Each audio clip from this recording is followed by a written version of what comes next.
Alright, we ought to be back from commercials. We're playing Bergie's Cozy Kitchen. Got a few orders in. Is that one that's like kind of like a bit of like an idle kind of game sort of thingy? Hey, Nightwolf, how you doing? Yeah, the one that like you kind of can play it like idly while you are doing other and like yeah, the viewers can sort of pop in and order stuff, that kind of thing. Yeah. Maybe I ought to do that like when I do the marathon. Maybe I should have like a little secondary thing like that going, huh? I'd probably get way more orders than you. It depends. We're often pretty quiet here as well. We're pretty quiet right now. We don't have like a ton of people.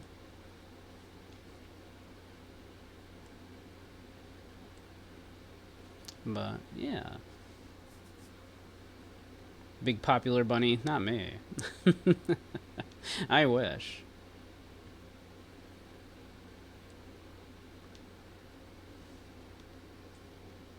Hey Dylan, how you doing? Welcome, welcome. But let's see. There were a few more demos I wanted to look at, but Battlesuit Aces ended up taking so much of last stream that we only ended up looking at that and Mina, the Hollower. 50 more followers than you? Yeah, but I started before you did, didn't I?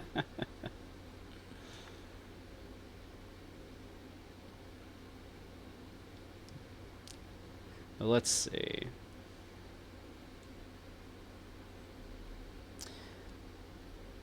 Which one do we want to look at of these ones? Why don't we start off with something light? This looked light.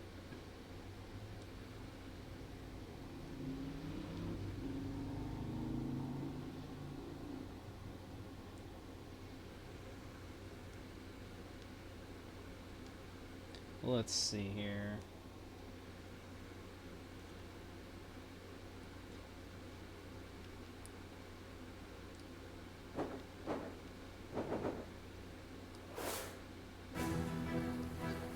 You gonna capture? You gonna capture?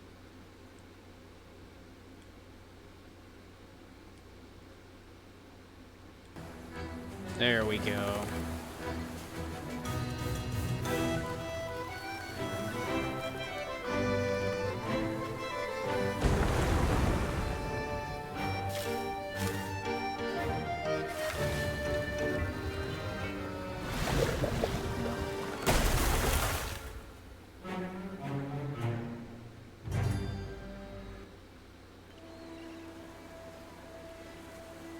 But this looked cute.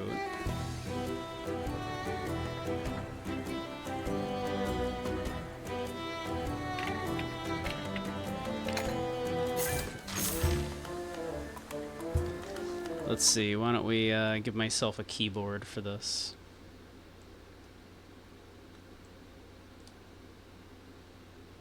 There we are. Oh, you're finally awake. That was a mighty shipwreck you and your friends got in there. Well, no time to durdle.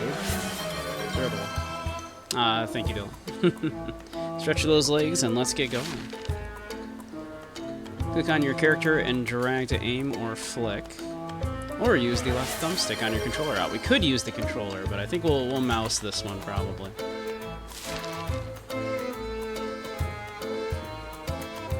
So you're ready to start your flick. Click the flick button or press the flick button on your gamepad.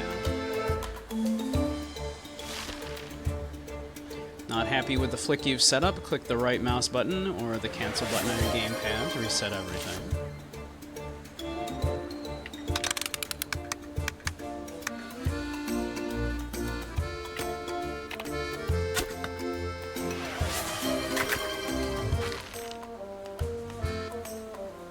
And thank you for the head pats as well, Dylan. Looks like you've got company. The guardians of this island do not take kindly to intruders. Better get that saber of yours ready. Your current hero is the Swashbuckler. They deal damage by crashing into enemies.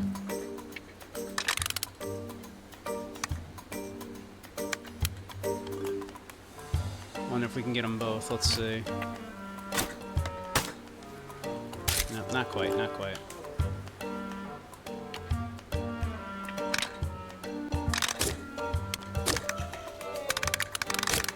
Let's see, let's go.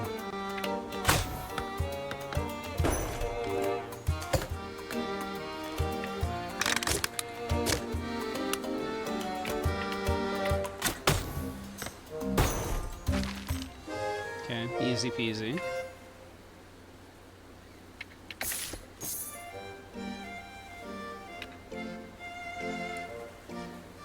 The Klablotter Man.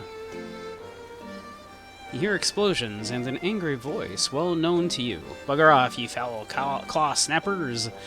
As you round the corner, you see the Klabouter Man punt a crab into the sea. He grins as he sees you. Blast me bones! Knew ye'd outswim the kraken, ye slippery eel, he shouts. So glad you're here. The Klabouter Man joins you. Sure.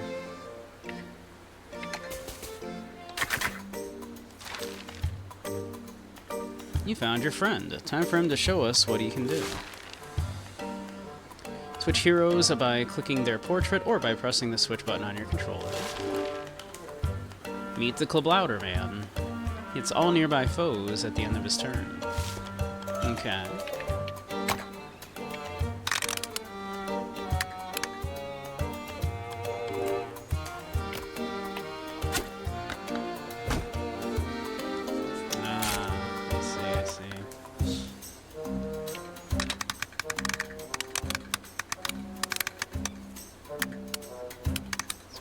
Do like a real, like, sort of like little gentle one right about here, probably, right?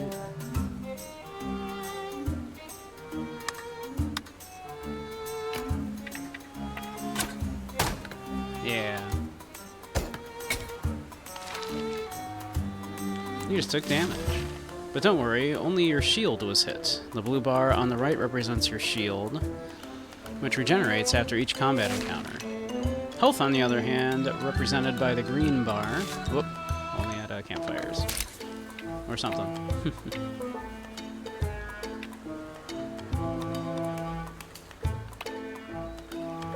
Alright, hear me out.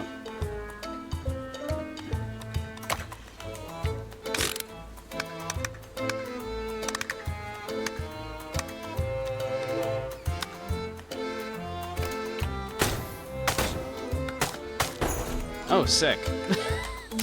That went better than planned.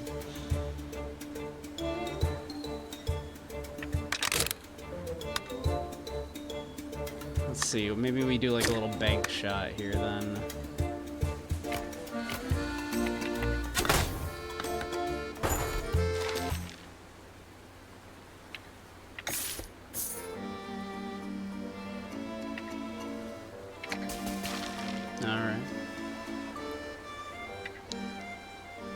Alright, so we could choose a relic. Your strike entangles foes in 3 thorny vines. When an entangled foe collides with anything, 1 thorny vine breaks, dealing 10 damage.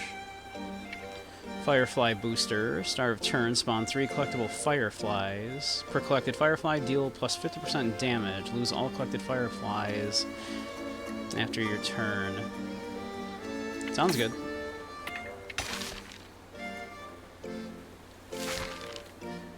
Every hero gains 1 relic per run. Relics grant a hero's weapon special powers. You can check out all of your items and their abilities by clicking on them in the item bar. By the way, you can use your controller as a right thumbstick to control the cursor. Press down the thumbstick to click.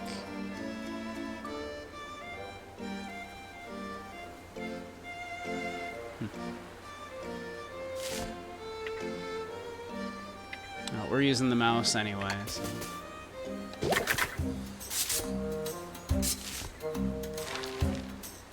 Notice anything different about this foe?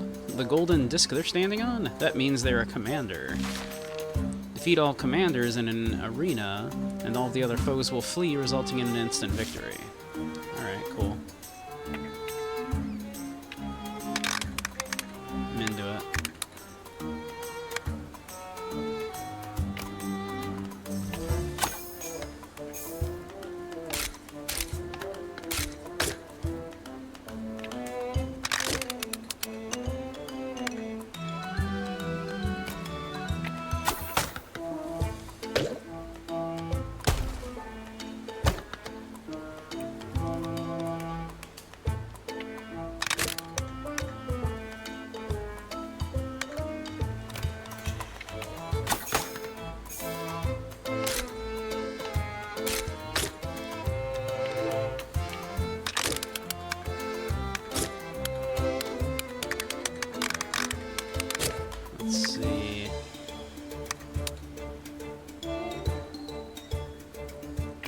I'm gonna go like that.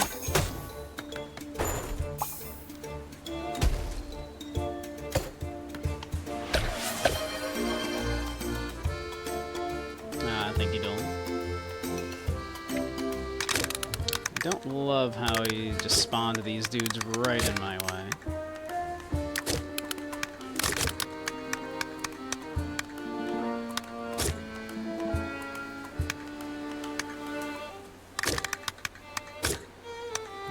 I can get him this turn. Why am I also modding in Ronaldo's stream? Am I? Am I modding in Ronaldo's stream? Did Ronaldo make me a mod? I was unaware. I think I'm a mod in several streams, but I didn't think I was in Ronaldo's. How you doing, Jay?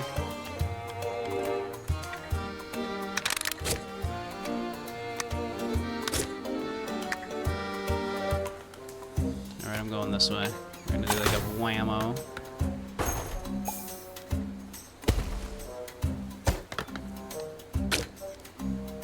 Oh, you just assumed I was a mod? No, no. I'm modding several people's streams, but yeah, no, not Ronaldo's.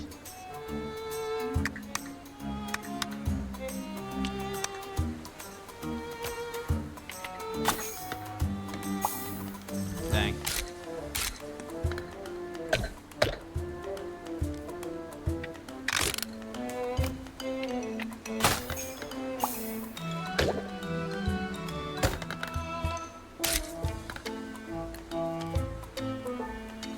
Everyone is streaming right now as you're hopping streams. Yeah, it's busy time right now.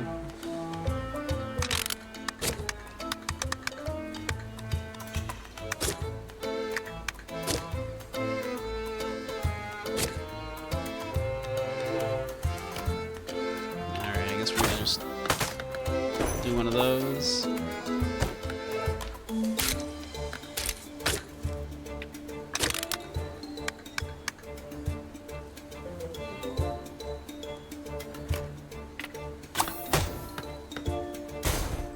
Go.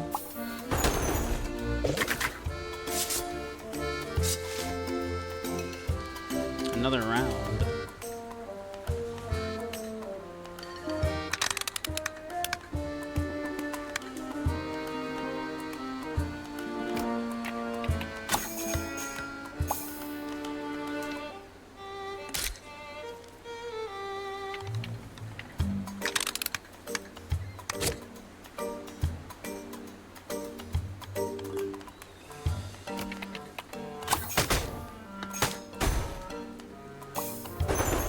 Easy. Easy every time.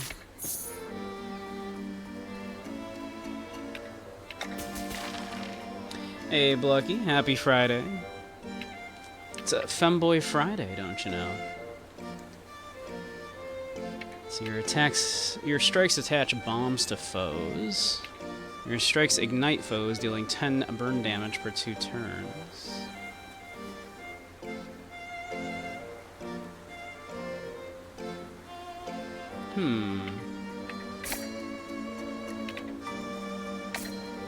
Sure.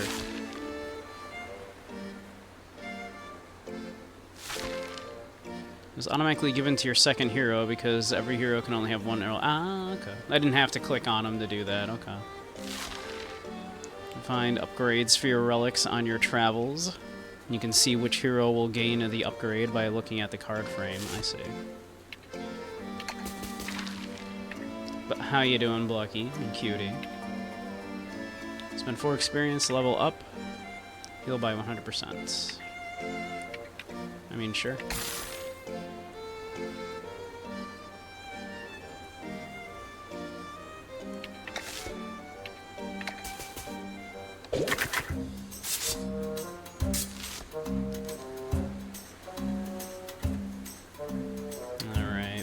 Take out the squid commander there if we can.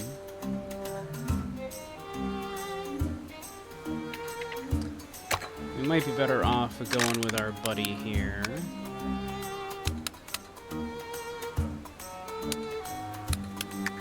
Let's see, and just trying to, like...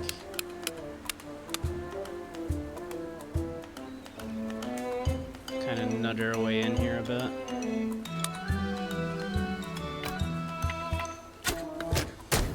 Yeah.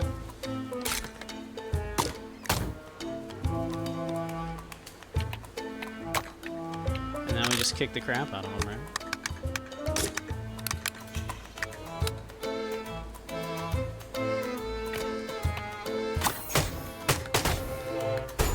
Easy.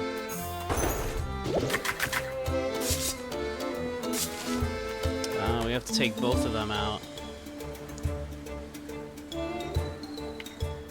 Okay, I think this is another one where we might want our buddy here.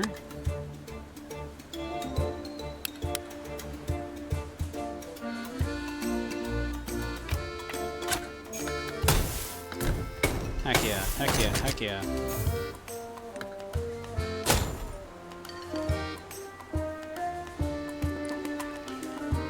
Let's see. Can we do something real sneaky like? Can we kind of... Not quite. Close though.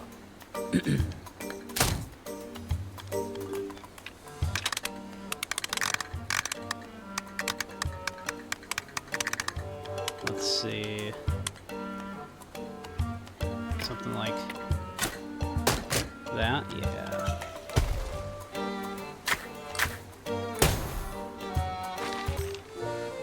Easy.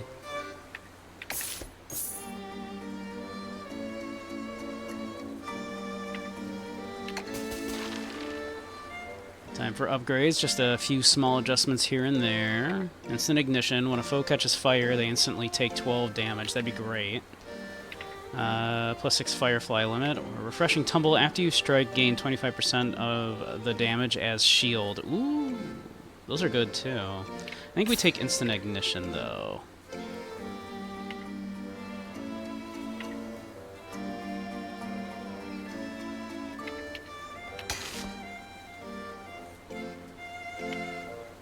Interesting. Cool. Alright.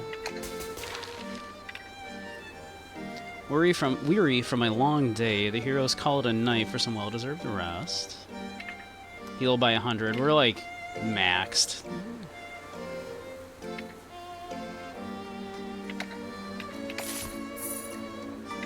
Frankly, we're killing it.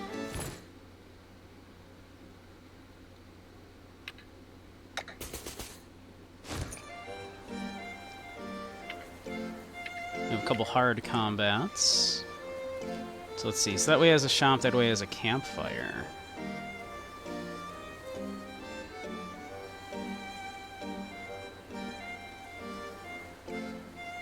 We could do that camp and then hit this shop, maybe? And then we have a boss. Maybe that's the way we want to go, just in case.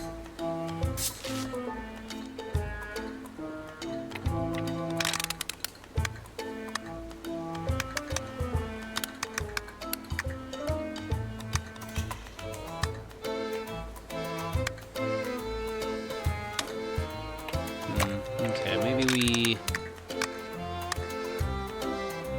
pull one of these.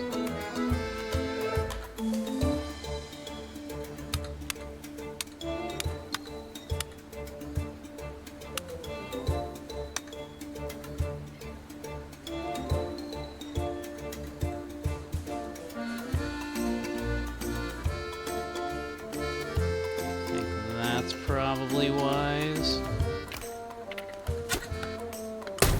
Yeah.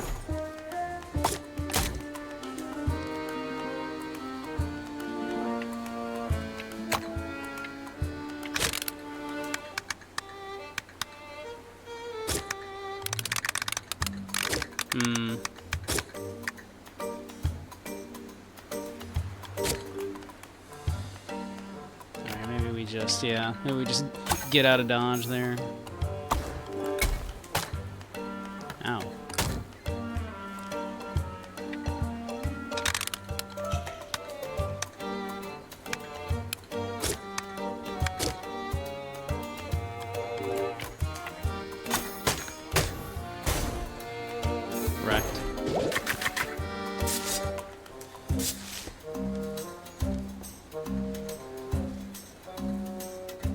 Okay. Don't suppose we can sneak through here, do you? Definitely not. Okay.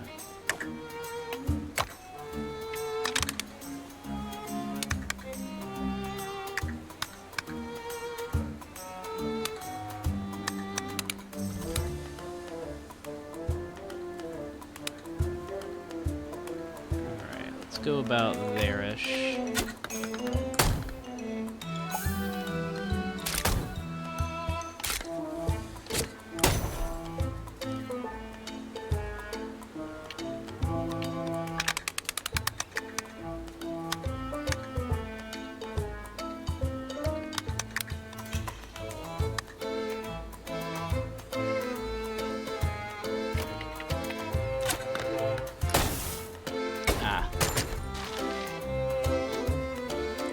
Lost health.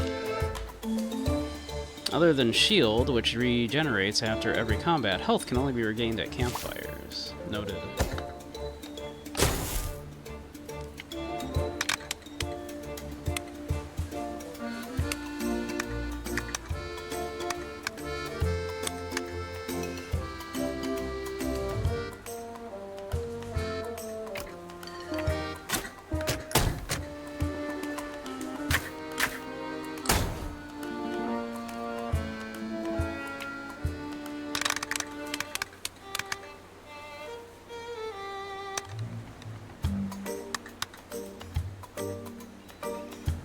And 64 Gamer, how you doing? I mean, I think we pretty much have this, because I think the fire is going to kill him anyway. Yep, we're good. Oh, another round.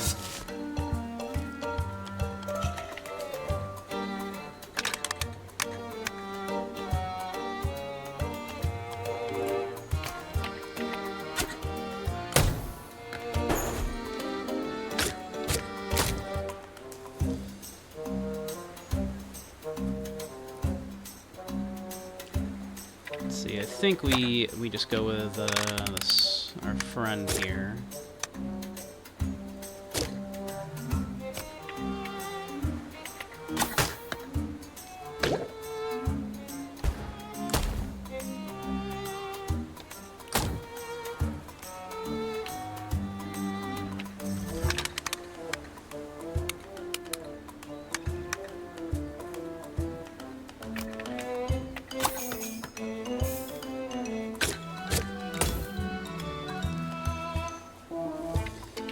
Let's see.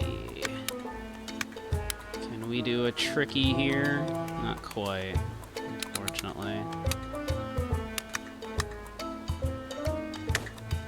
Alright, can our buddy do a tricky here? If we get close enough, like maybe he can... I don't think it's gonna happen, unfortunately. Yeah, okay.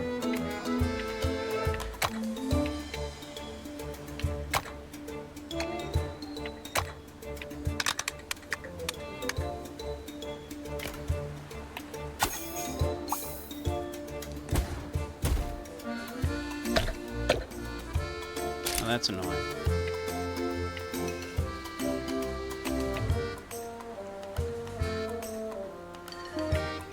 If I just slam my way through these little jerks as hard as I possibly can.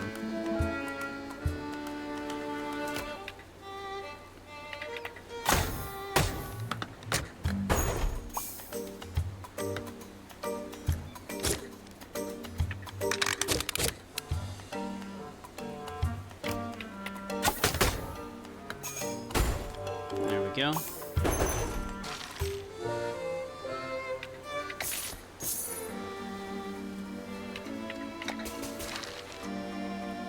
Alright. After collecting a Firefly, 5% shield.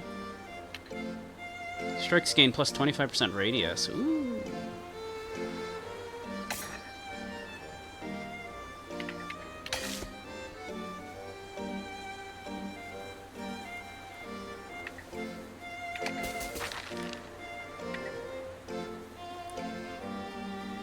That's experience, level up, and heal by 100%. Well, how nice.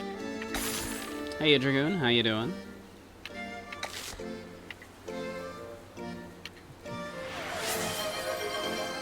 So I think we want to go this way and hit the shop, probably. Thank you. I shall hydrate. Do you know you can fine adjust your flick direction and power? Click and drag anywhere on the screen, or use the shoulder buttons on your controller to make precise adjustments to your flick direction. Click and drag the power bar, or use the triggers on your controller to adjust the strength of your flick.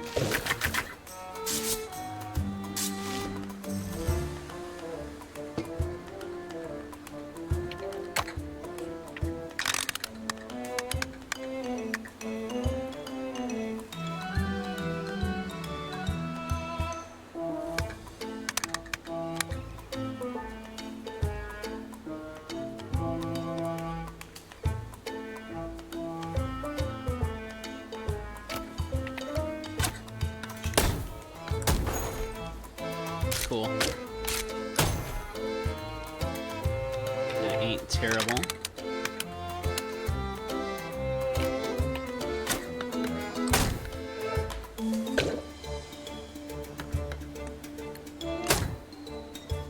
I'm glad you're doing good. Abby's looking great so far.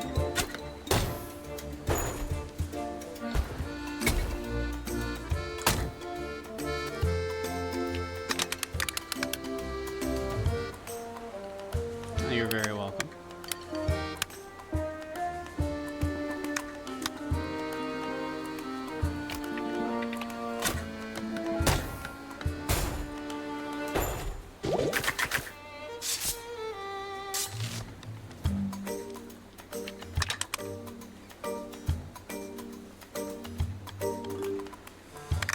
Maybe if we just absolutely slam that way.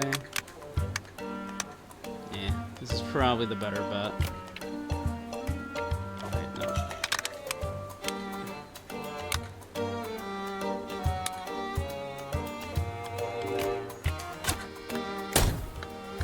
Nice.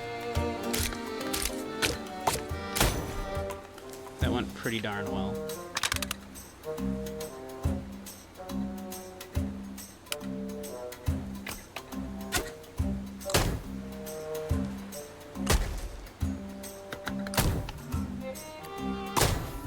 Okay, this igniting ability and everything is freaking great.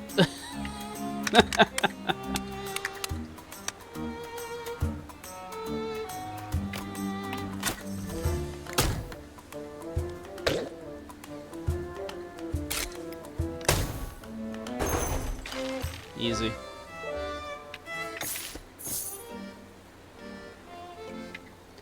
A friendly rock. You find a rock with a beard taped to it. A sign reads, "I will explain to you what I know if you stay a moment and listen." Listen to the rock, gain 4 experience, or gain a wise man's beard. The stones will remember. We'll take the experience, sure. Alright, let's go to the shop, why not? We got 100 buckaroos.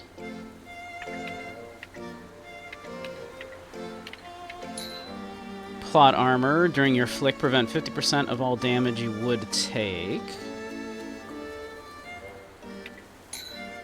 At the start of your turn, mark all faraway foes. They take 25% damage this round. That's nice. Deal 5% damage per trinket you own. Supportive rock friend. If you took any damage last round, regain 10% shield at the start of your turn.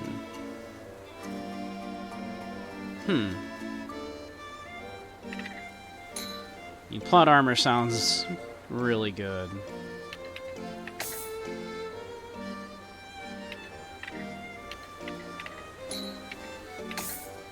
We'll take those. Let's go for survivability. We're about to go up against the boss after all. Hover over trinkets for a reminder of what they do.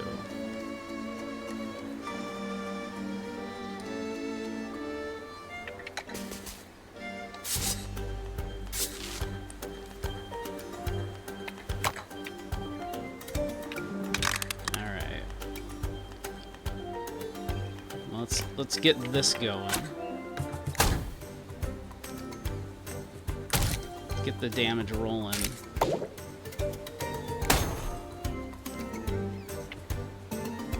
Alright, he's already on fire and everything, so why don't we just proceed to attempt to kick the crap out of him with the swashbuckler.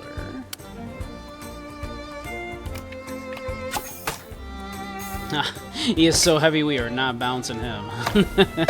We definitely get bounced back. Okay. I suppose I should have realized.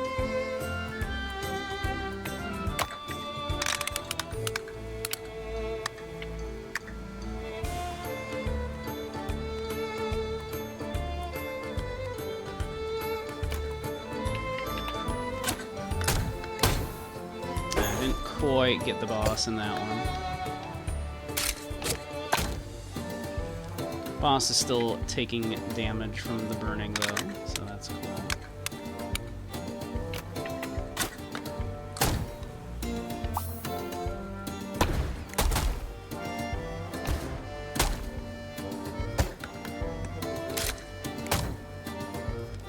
We pretty much just got this right in the bag here.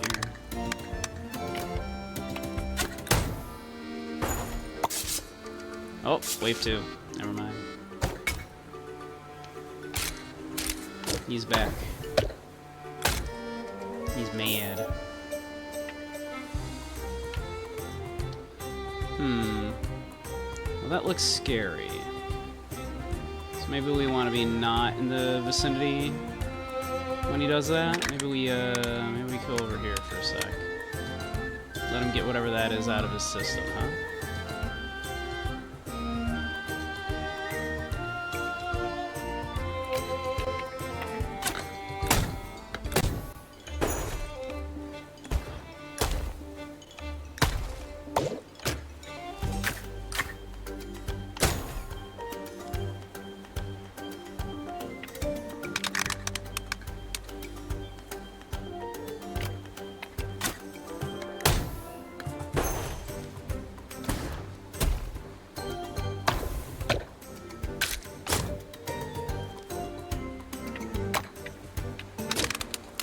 Okay.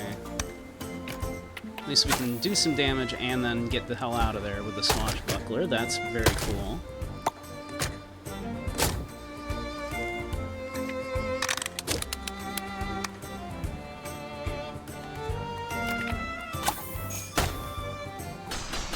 Easy. Look at that.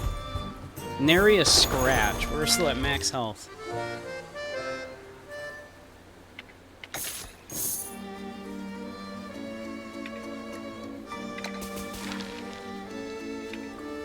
After moving a long distance, your strikes deal plus 50% damage. I like that. After collecting fire... Heck yeah.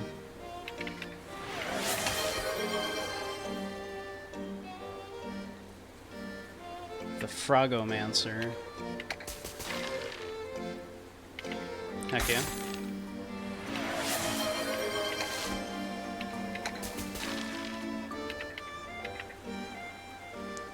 Spot a frog on the path into the jungle. With a joyful shout, a girl jumps from the bushes, catching the frog. It's your crewmate, the Frogomancer.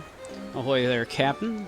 Survived the shipwreck too, did ya? I'd celebrate, but I've got a bunch of lost frog friends to track down. See you at camp later. She is gone as fast as she appeared. Unlock the Frogomancer on your next run. Okay.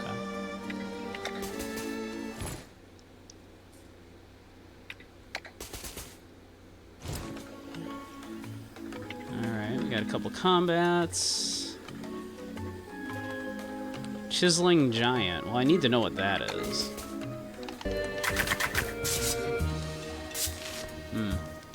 Monkeys.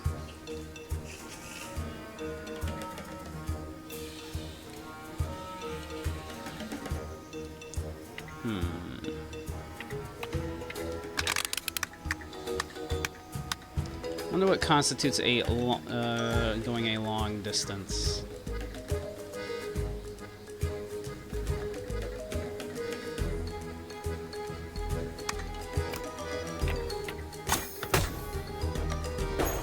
That looked like a lot of damage. That's probably that probably counted.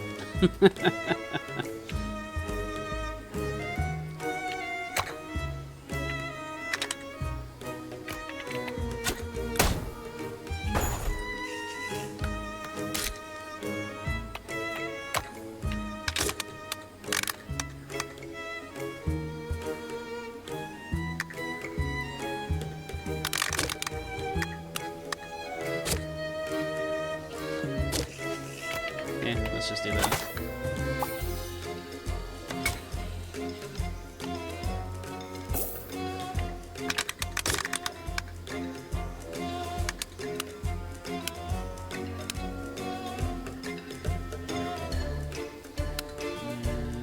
Right about there.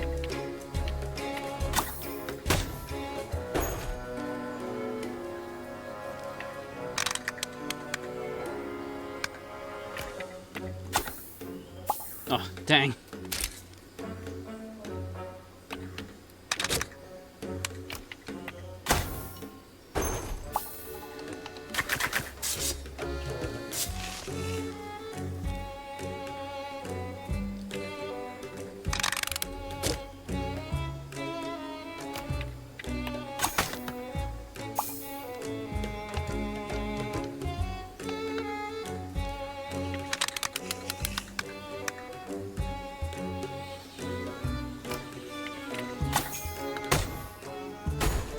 Easy.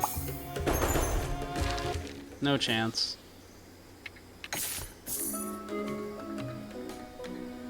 Alright, what is a chiseling giant?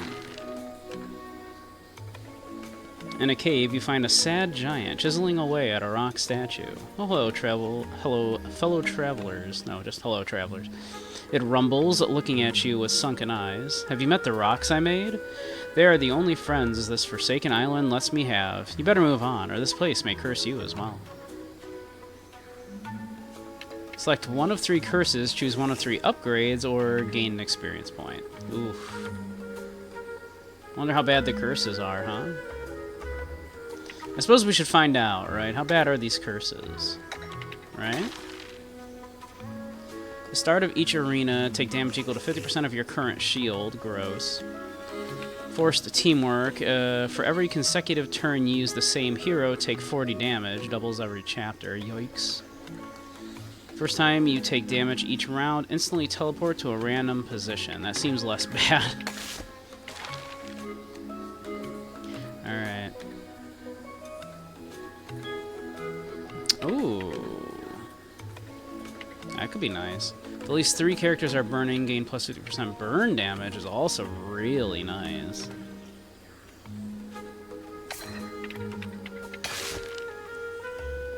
You gain a curse. Curses have negative effects that are shared by both heroes. Hover over the curses for a reminder of what they do. Yep, let me see. We do a hard combat. We can go to the campfire. I don't think we need the campfire yet.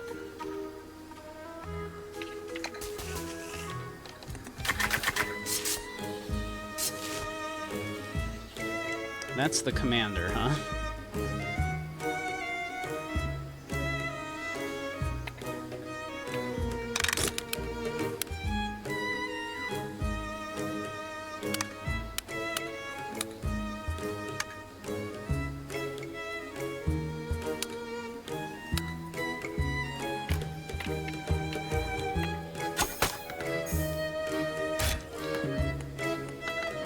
Oh, that monkey is not happy with us right now.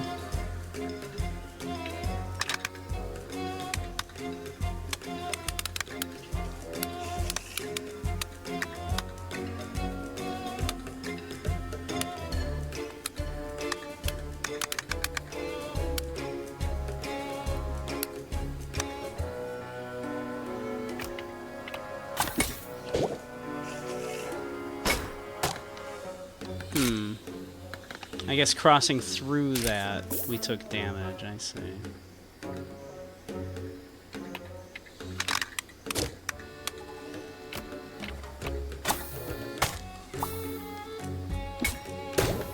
Dang.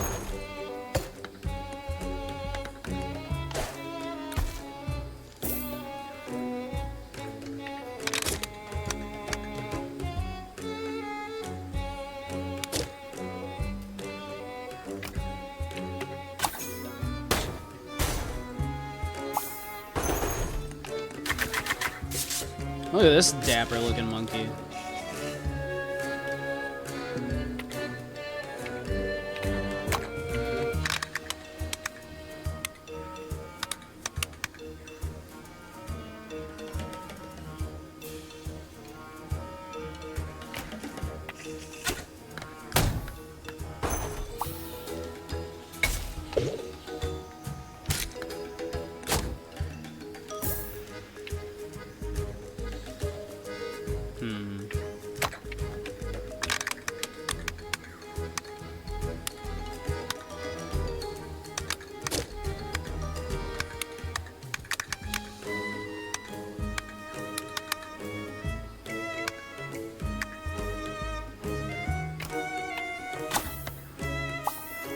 Dang. We just missed them.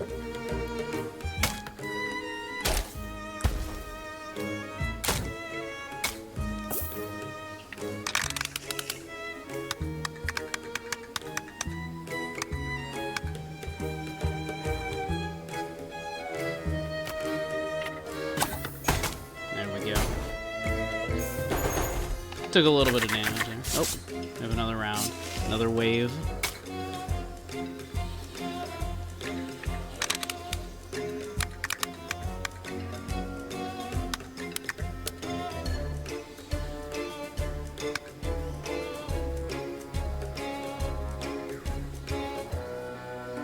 We're not gonna quite get to him.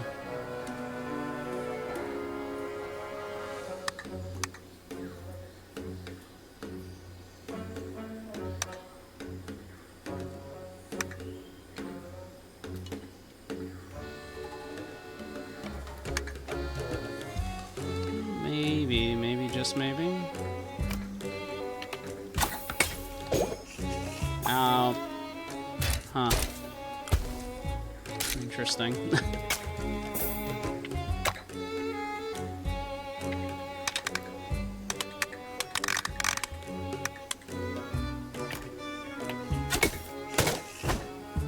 Ah, dang. Alright, this curse sucks.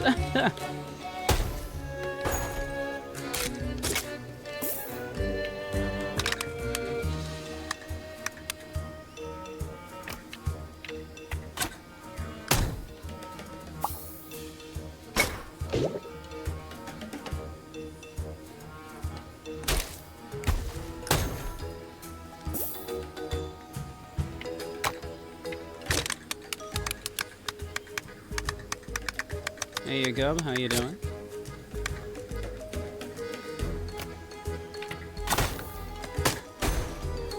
Alright. We're doing it. We're doing it. Yeah, that curse is a pain in the butt. I mean, more sure. But how you doing, cutie? Blucky was here a little while ago.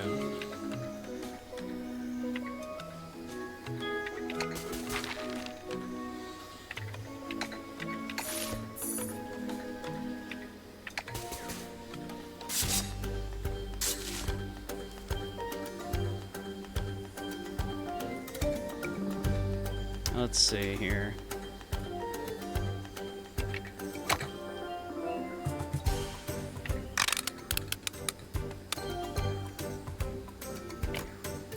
Sure.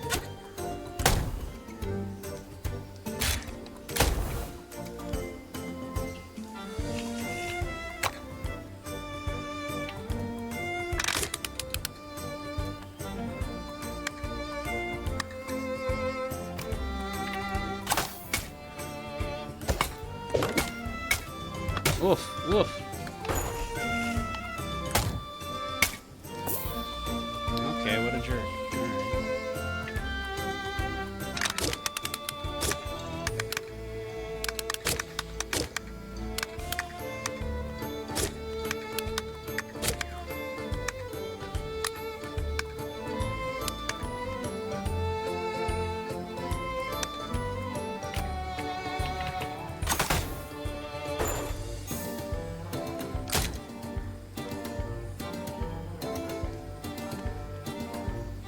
He's gonna come swinging in that general direction, is he?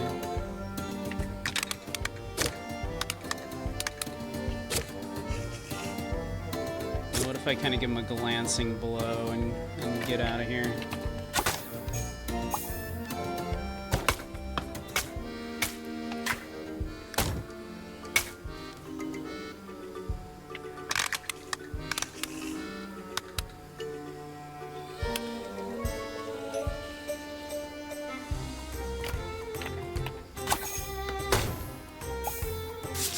Oh, he's back. Here's another round.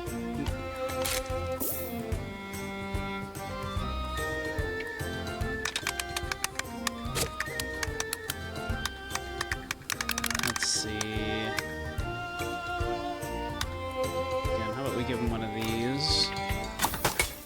Oh. Oof. Oh, that was bad.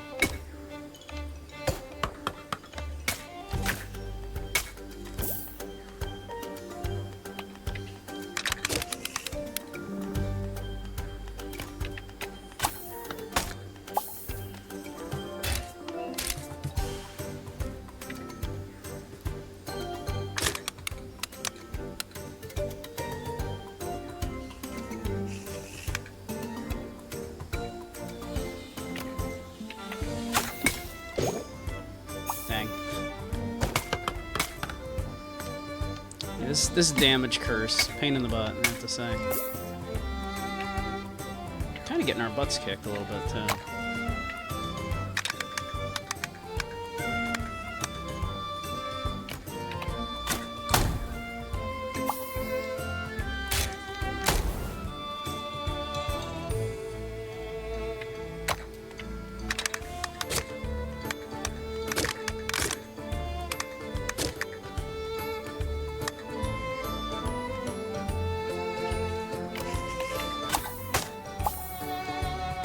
A little closer than I was hoping to be right there.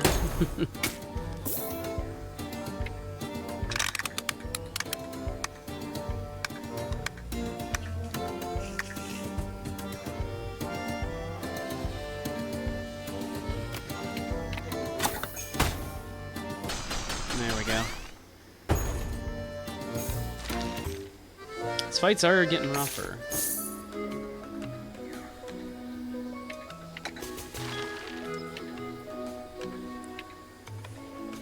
On wall bounce, gain a speed boost. Alright.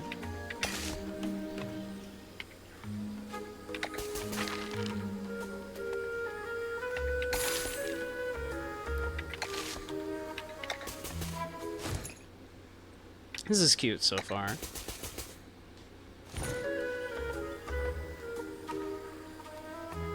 A wise monkey. Scrappies.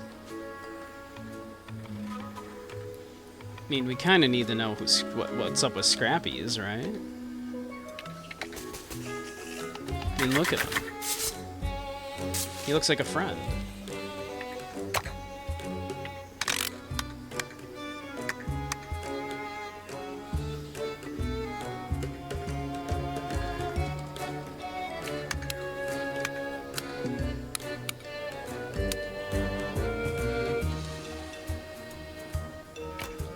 We're gonna do that.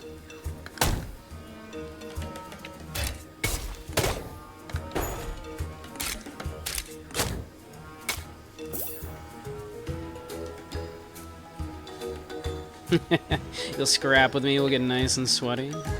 Promise?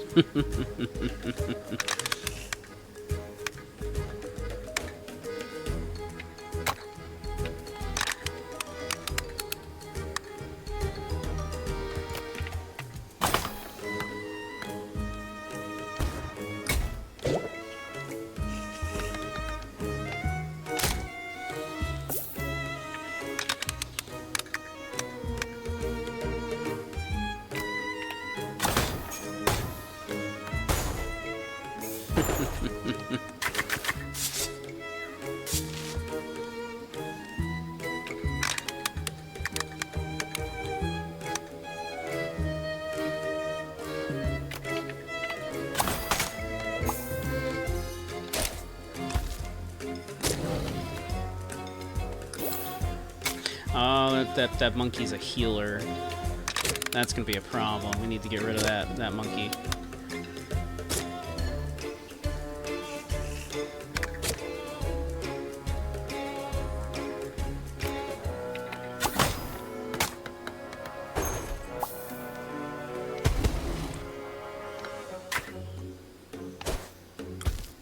Oh, you jerk. You absolute shitter.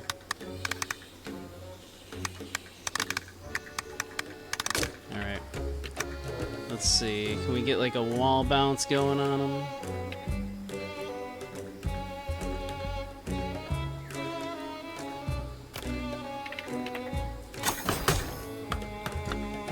There we go. The healer has been taken care of.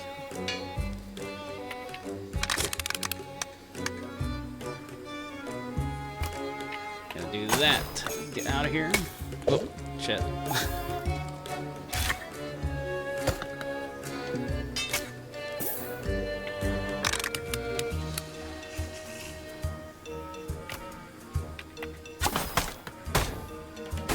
Wrecked. Alright, we have a dapper monkey and oh boy, this gentleman.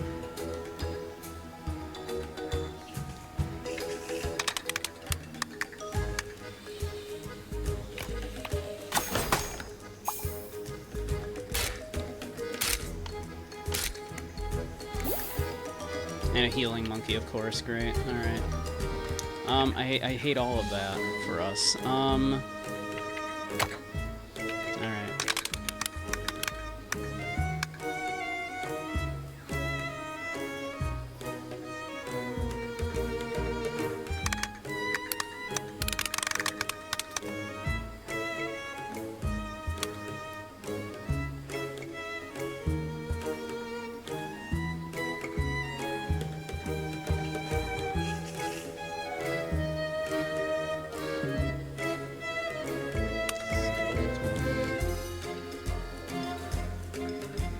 Sneak in here.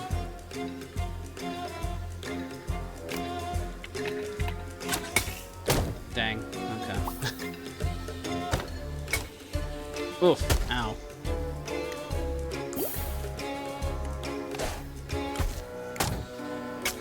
Okay, we gotta get rid of that monkey. That healing monkey.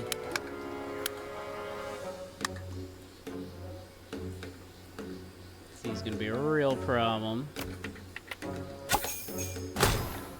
There we go.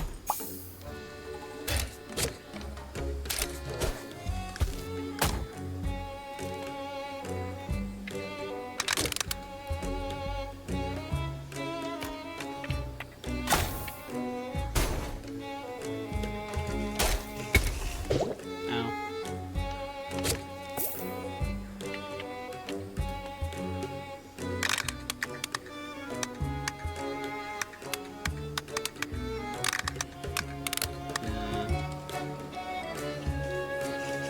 I don't think that's... I think we can make that.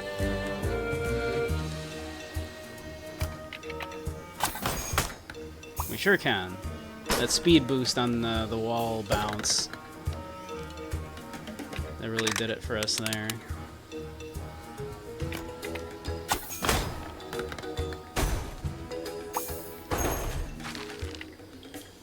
Nice, nice.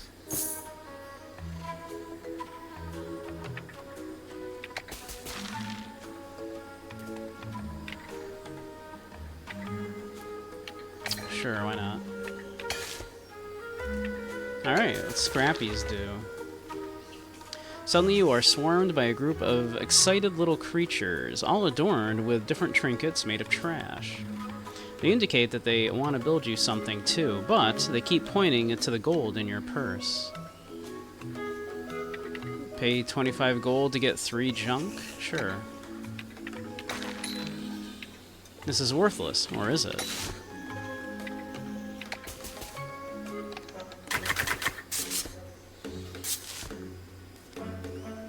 I guess we'll find out.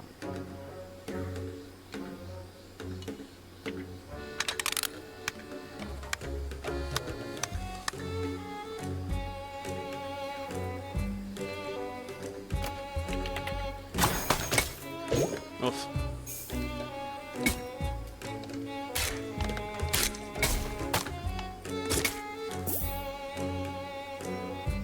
Not ideal.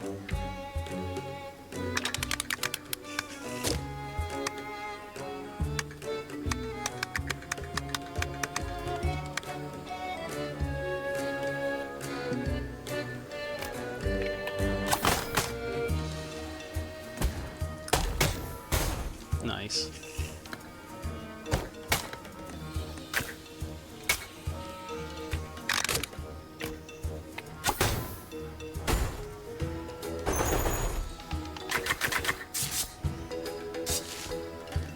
There's a healer monkey back there. I don't like it. Not a fan.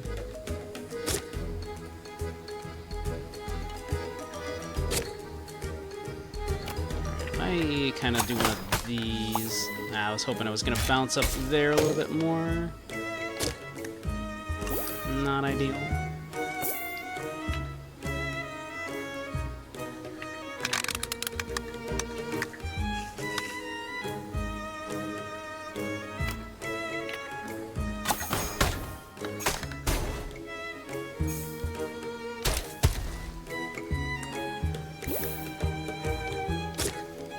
Might be able to do this even with the healing monkey.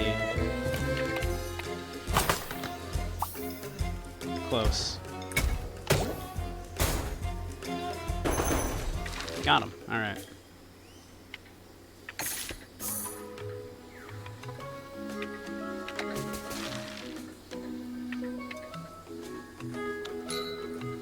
After switching heroes, regain 10% shield. That seems really good. Switching heroes deal 25% damage this turn. Can't we, like, switch heroes whenever we want? After defeating a boss, gain extra experience. After every boss, gain a junk.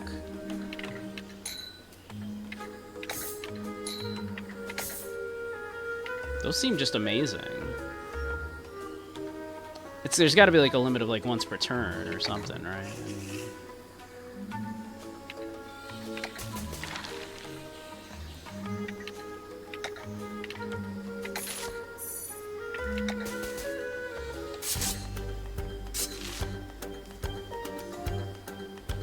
All right. I don't know what we're looking at here. If I'm being honest.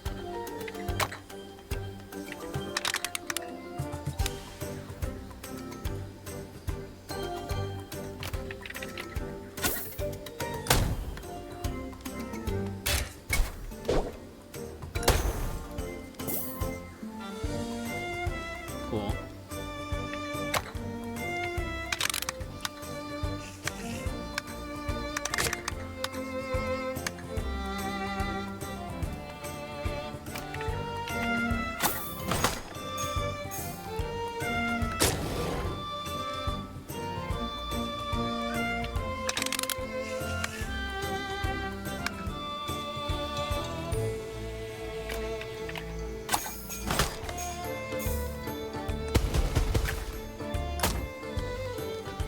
I feel like we're wrecking this boss already.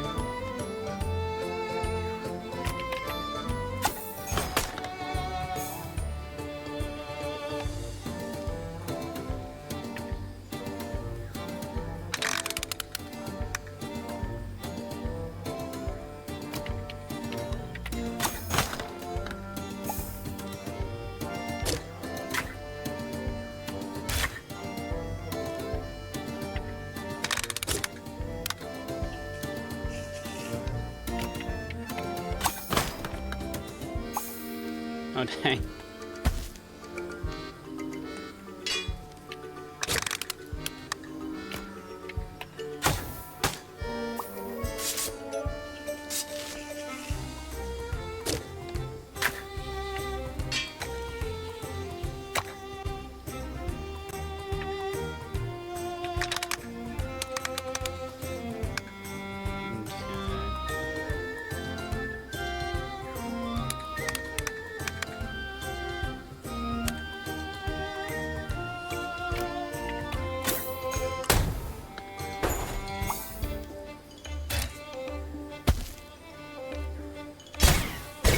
Oh, Jesus.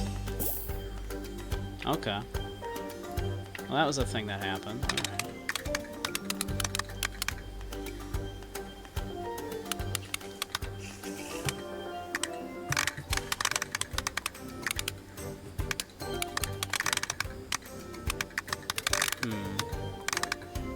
How can I...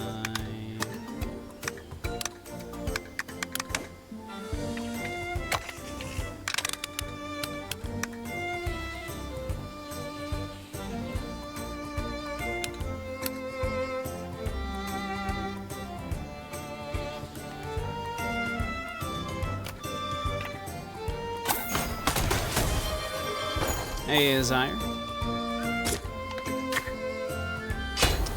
It's like Flick 'em Up Rogues or something like that it's called, if I recall. Yeah, I'm having a good time with it.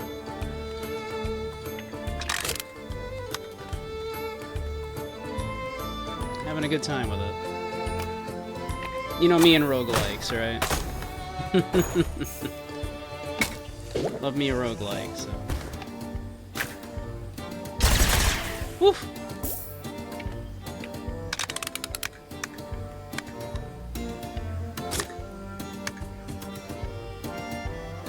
And I am not immune to, you know, like a kind of a dexterity themed game, right? Like it's not a real I mean, it's kind of a dexterity board game. But, yeah, ow.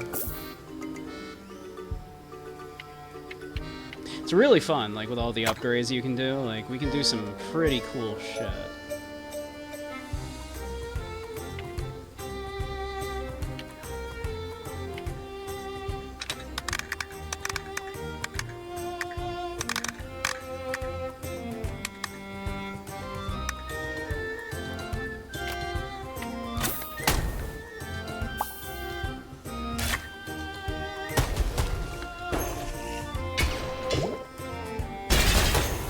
We do currently have a curse that we took that the first time we take damage each round it teleports us to a random spot, which is a little annoying, but other than that.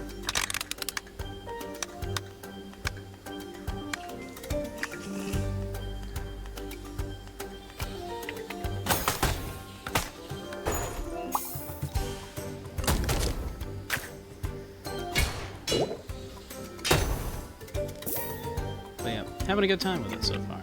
Enjoying it. I wanted to take a look at a bunch of demos yesterday, but we got caught up playing only 2 of them, because one of them took almost 3 hours.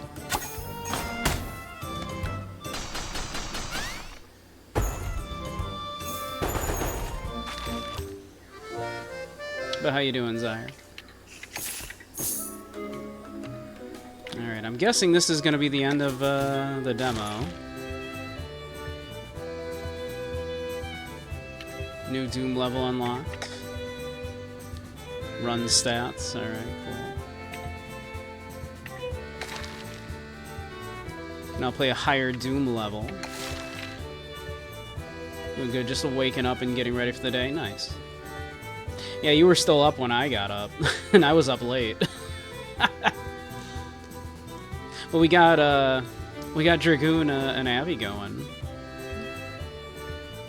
You reunited with your crewmate, the Frogomancer. A new hero is now playable. Bound by friendship and unwavering loyalty, her frog companions leap into action at her command.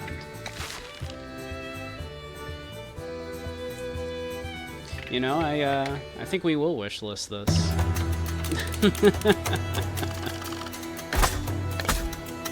I'll keep an eye on that one. I'm a sucker for a fun little roguelike like that with a fun mechanic, and that's a neat one. You know, like I love me like some dungeon crawler.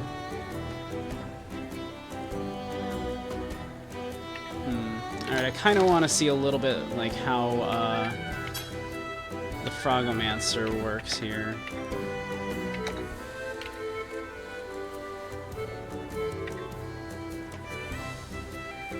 I do really quite like our Klabauterman. He's very good. But, yeah, the Swashbuckler also very, very good. So I'm curious to see, yeah. I just want to see real quick what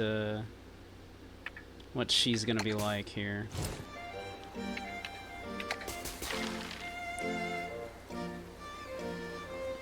Let's see. Strange statue towers over the gate to the next area. As you look into it, a shiver runs down your spine. A grinding sound breaks the silence as the statue's eyes suddenly open. They're obsidian orbs staring directly at you. We're probably on the higher difficulty, so they're making us take a curse right off the bat. Oof, okay. 50% of our max health when we gain the curse. Yikes. For every consecutive turn you use the same hero, take 20 damage. First time you take damage each round, instantly teleport. The teleportation was a pain in the ass, I'm not gonna lie. But it's probably the easiest to deal with, although we're not gonna go long, so we'll take bad posture. Otherwise, I probably would take the teleport. It sucks, it was annoying, but I feel like it was doable. Strikes ignite foes. I mean, that was real good.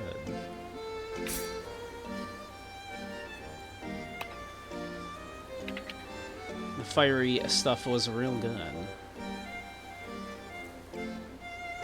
I kind of like this like mechanic though with the swashbuckler, where of course you're incentivized with the swashbuckler to really bounce around the board a lot, use a lot of mobility, so you have this mechanic that puts things around the board that, hey, collect these as you go and you'll do more damage.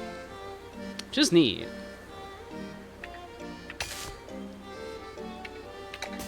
Alright, let's see how the Frogomancer here works.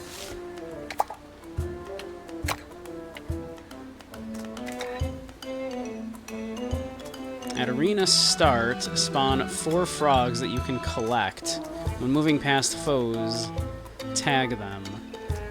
After your turn, collected frogs strike tagged foes.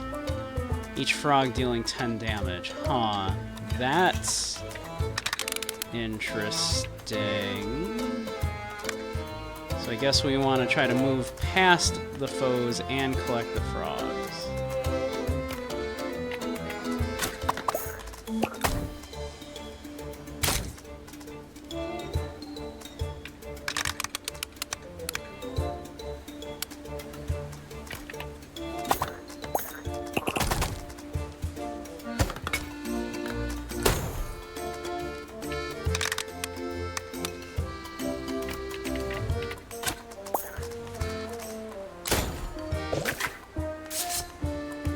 We got all our frogs. So now we kind of want to just tag everybody, right?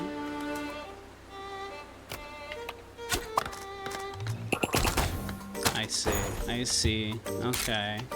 Okay. Interesting. Alright, let's try to snag both of these. I think the frogs will attack both of them then. Oh, we only got the one. That's it. Oh.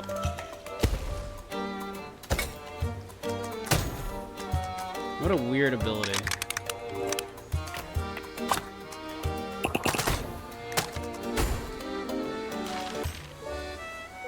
Interesting. And I imagine the upgrades are going to be like collect more frogs. Your strikes entangle foes and 3 thorny vines. Your strikes attach bombs to foes.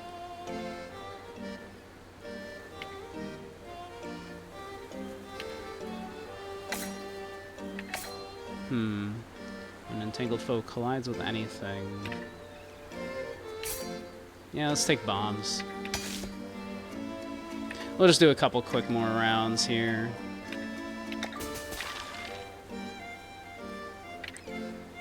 Let's take the beard this time. I see. Okay.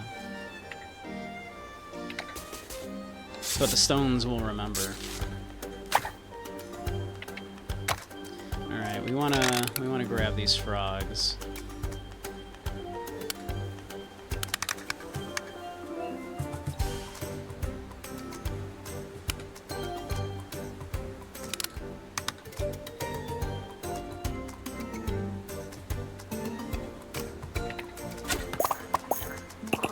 That's 2 frogs.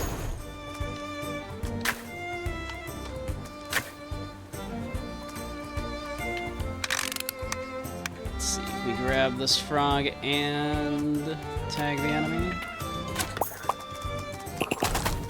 Cool.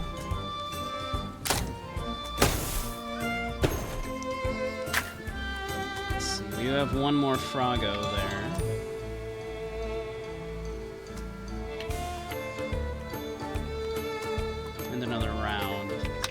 Probably try to get the frog.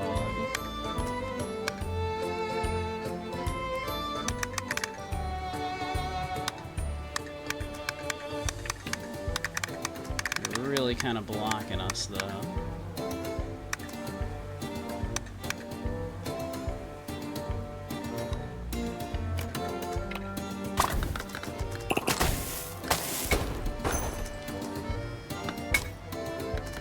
Ow.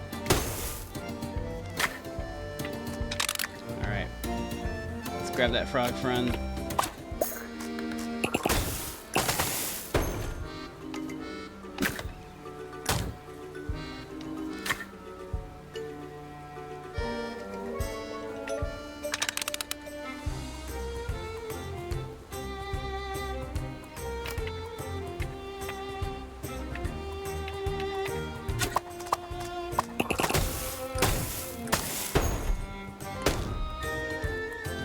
What a strange mechanic.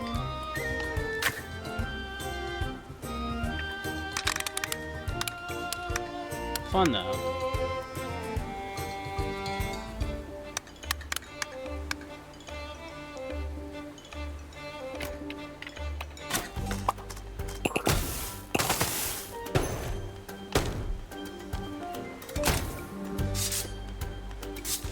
Alright, got another wave.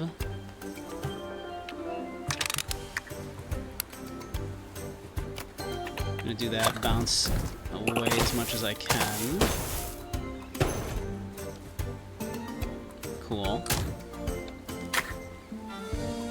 Let's see, why don't we switch over to the swashbuckler.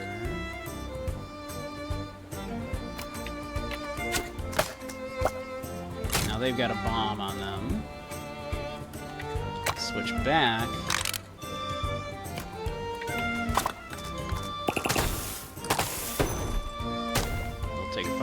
The damage from the fire and the bomb. Excellent.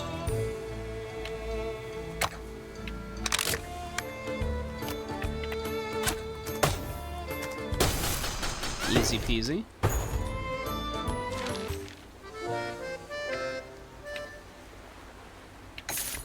Cool.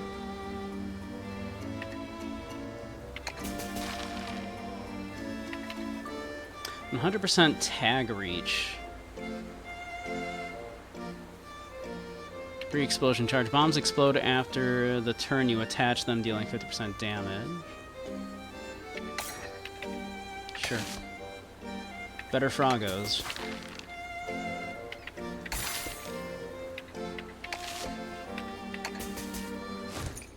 Alright. Yeah, that's probably a good look at this, though. Oh, another Isle of Doom, so we're gonna have to keep taking, like, curses. Oof. Gagey Beige, that's me. Hey, Apiko, how you doing? Welcome, welcome.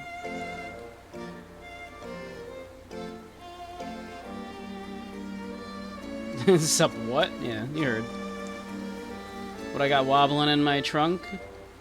The usual. But yeah. I think that's probably a good look at Flickshot Rogues for now.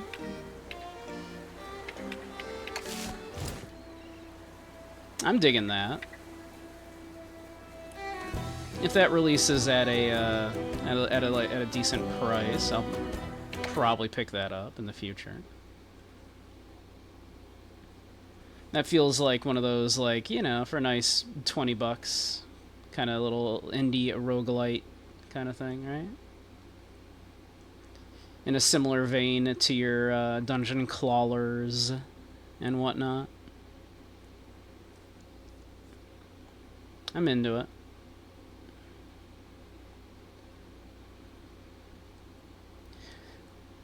Let's see. Something completely different, maybe.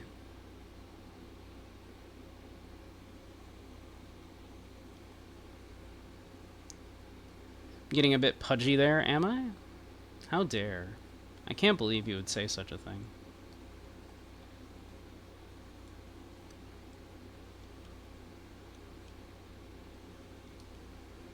How dare you say that I'm getting pudgy when I'm about to play?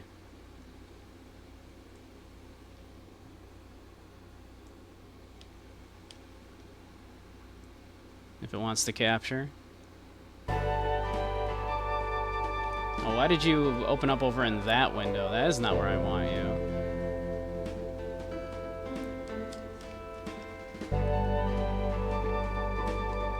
That's not where you belong. Why'd you open in that monitor?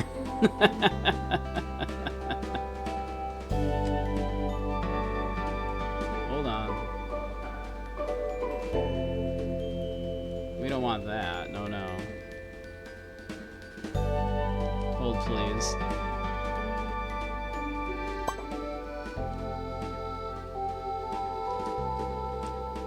Why on earth did you open up in that monitor?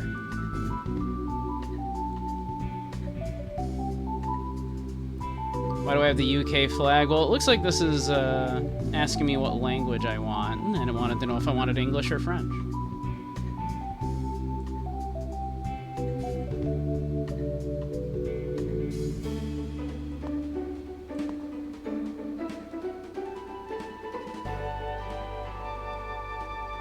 Alright, I want you over in this monitor, if you would, please.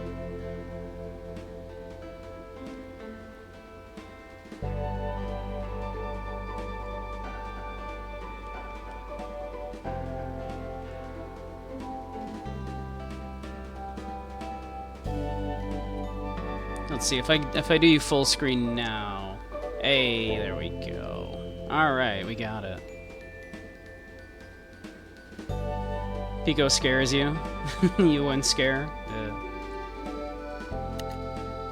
He's harmless. We have no current game. Let's see. Well, you tell me, game. You're the demo. What do you want me to play? Let's see. An island on the horizon. You fled a decaying world, and after weeks of sailing, you've stumbled upon an island untouched by the cataclysm. What is going on in this game? Perfect for getting your feet wet and starting over. What's going on in this game? I was under the impression this was, you know, a simulation game.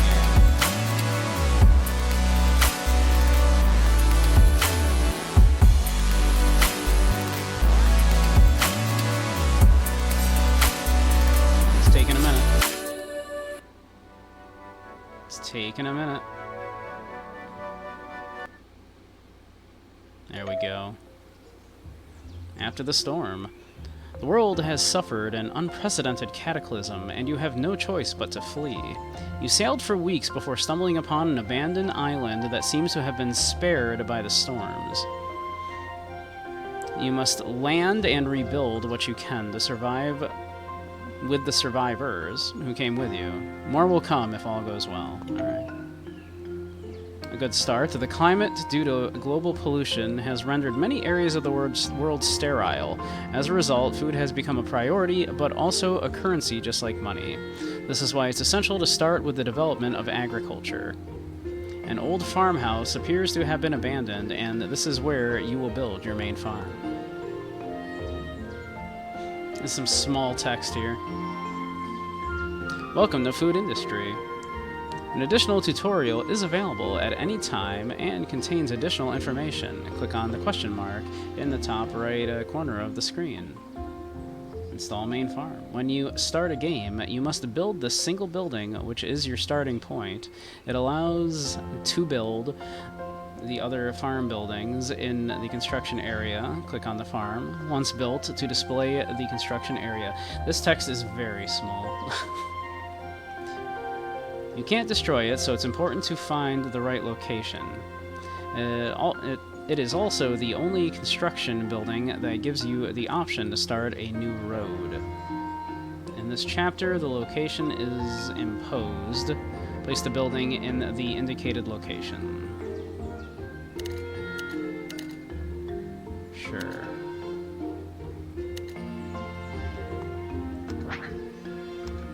Main farm. Congratulations, you now have a roof over your head. You'll be able to cultivate the surrounding land. You'll need several fields connected to a well. You can only plant lettuce, but that will suffice for now. I do love lettuce, and bunny.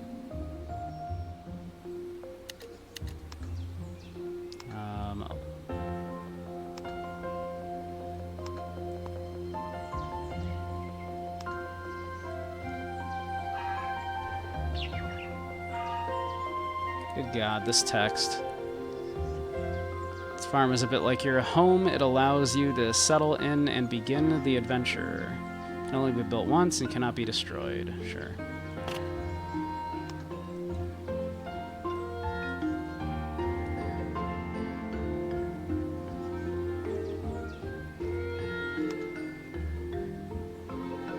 Ah, I see.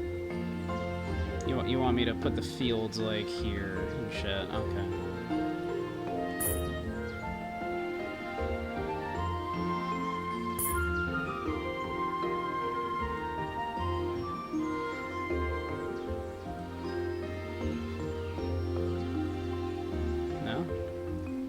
Do another? Am I, like, out of money?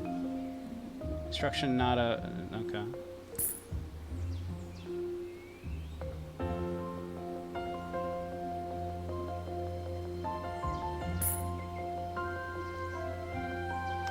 Sure. Alright. Lettuce. Missing a well near... ah, okay. How's that?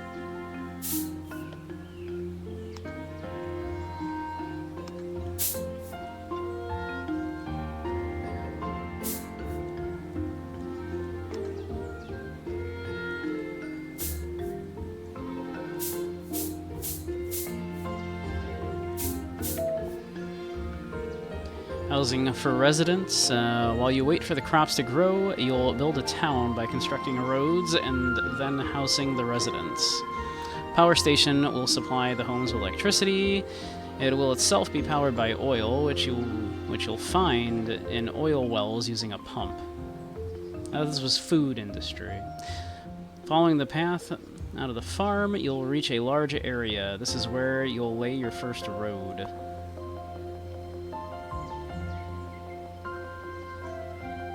You'll need to build roads. You'll need roads to build residencies. The main farm is where you'll build the first road. Man, this text. It's so small. We'll start the road at the indicated location below the farm. Click once to place the first road. Then add new ones by moving the mouse. Finally, click again to validate the construction. Residences, build improved residences. So let's see, so roads, huh? You want roads?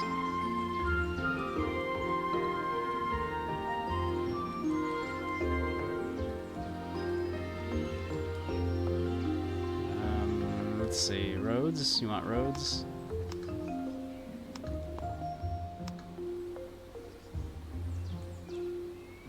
Ah, here we go.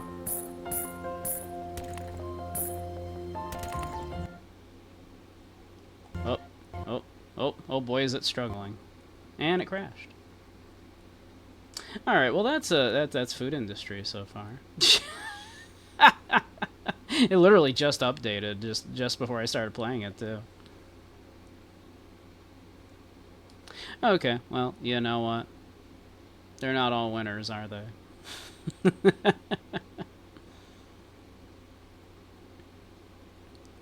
Let's see. This is another one I was interested in, because I had played a previous game by these developers. Not food industry, the one I'm loading up now.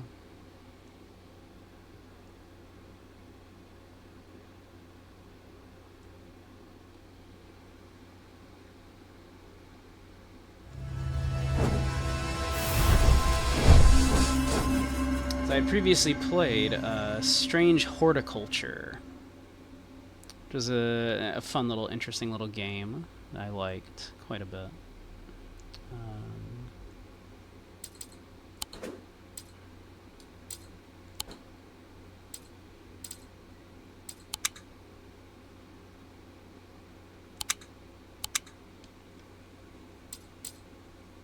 Okay.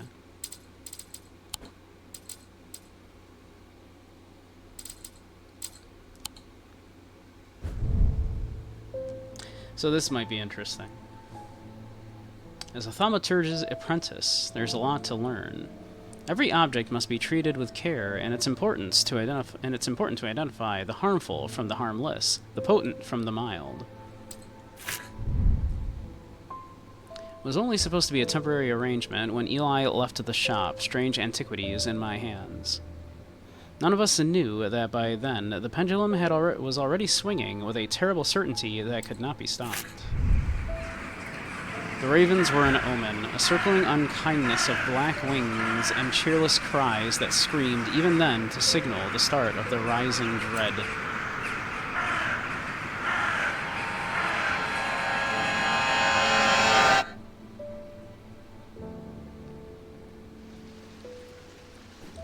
Cat.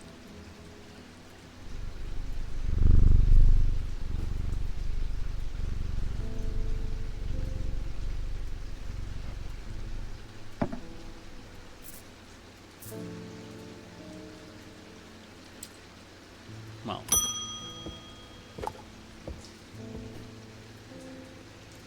I've been called away to assist in an urgent matter in Ravenglass and must leave at once. Make use of my reference materials. Here, take this. There's an index in the back that may be useful to you. If in doubt, study it carefully. And remember that there are some powerful artifacts here. Under no circumstances should you seek entry to any locked doors, drawers, or cupboards. Absolutely not. No, we definitely won't do that. In fact, save us not to touch anything at all. I shall be back in a few days. We won't touch a thing. Absolutely, right? There's no way. We would never... I'm gonna touch everything.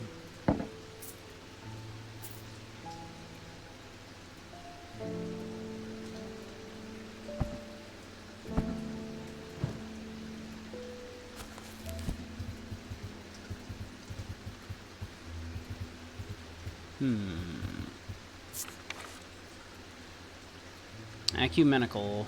An ecumenical is a small object commonly referred to as a memento mori that acts as an aid to recollection. A memory cannot reside in both the mind and the ecumenical at the same time, and it cannot be stored indefinitely. When a memory has been left for long periods, it can begin to emit unpleasant vapors.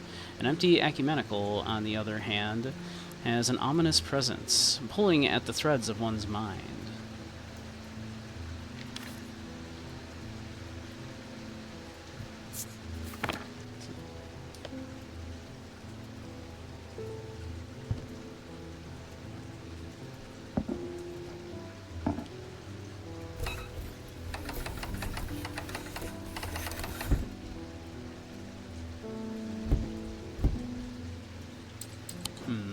Did that do anything?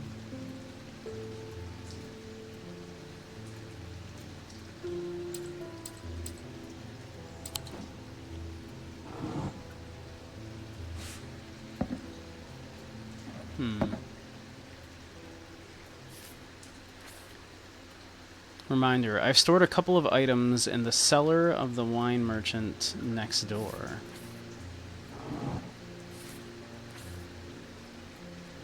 Ophthalmic fields. All ophthalmic objects produce a field of sorts.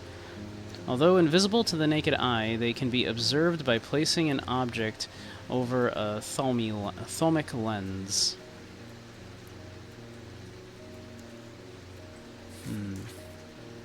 A diuric field pattern. These fields are not fully understood, despite attempts to study them over the years.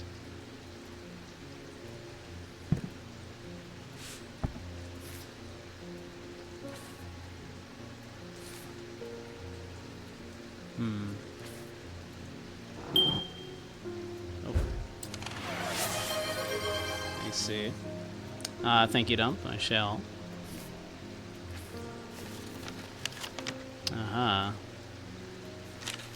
So there's also a thing in the previous game where, yeah, you had to kind of... There's a lot going on that you have to sort of figure out.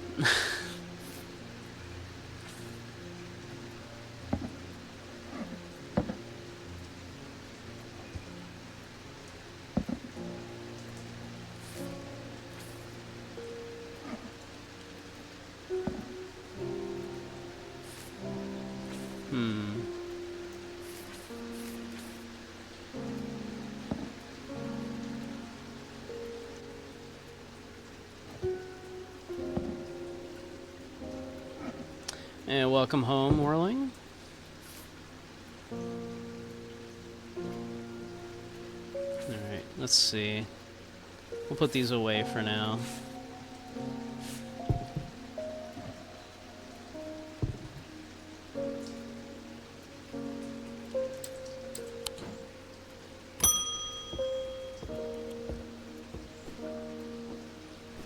Congratulations. Today is the day you meet the great Thomas Pope.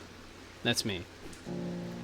I'm a man who of two loves, fresh mountain air and a little white dog called Hamish.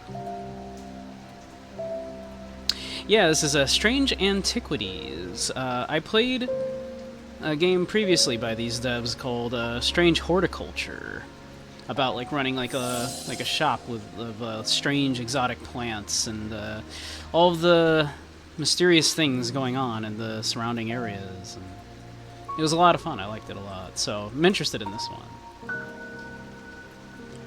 But I reserve some room for laughter among friends and shops with cats in them. If you would be so kind, I'm looking for a replacement for my hunter's boon.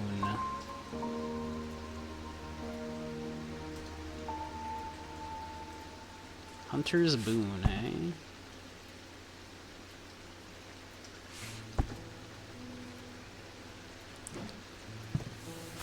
Don't mind me. I'm definitely not new here. This isn't my first day.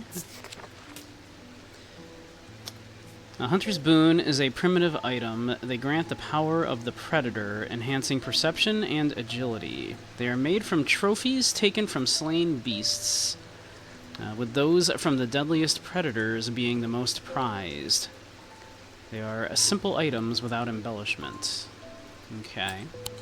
So maybe this claw here? It's, that looks like that might have been taken from a beast. It is simple looking, right? Unembellished.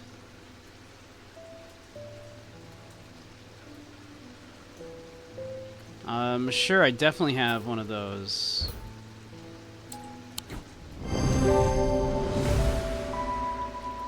Alright, cool. This is a tiger's tooth, a trophy from a predator. On closer inspection, it gives a sensation of power.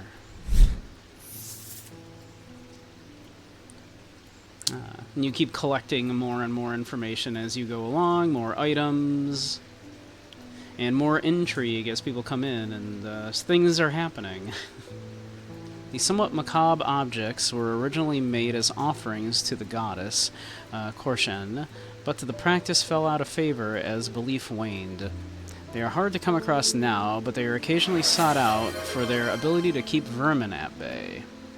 Some say that they can hear Korshen's unearthly hiss when they hold an Ossic ring up to their ear. Thank you, Dragoon.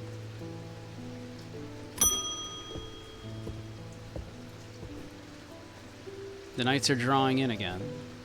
Dark shadows hide dark deeds, or so my father always used to say. Seems like the shadows have grown darker since he passed 2 winters gone. A creeping dark has set up in my house. I'm told a shadow hold will draw it out. Sure, yeah, let me again, I definitely, this is not my first day, I assure you. A shadow hold, or a Ashotic vessel, is a container of any kind, sometimes a jar or a bottle or some sort of box. It can be used to contain an Ashotic spirit, the manifestation known as Creeping Dark, pulling it from the shadows like poison from a wound. They are decorated with an elaborate design called a shadow catcher. Okay, so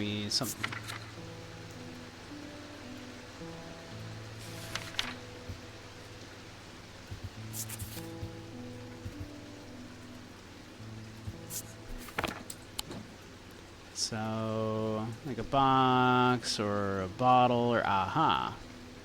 This was it, right? That was that design, right?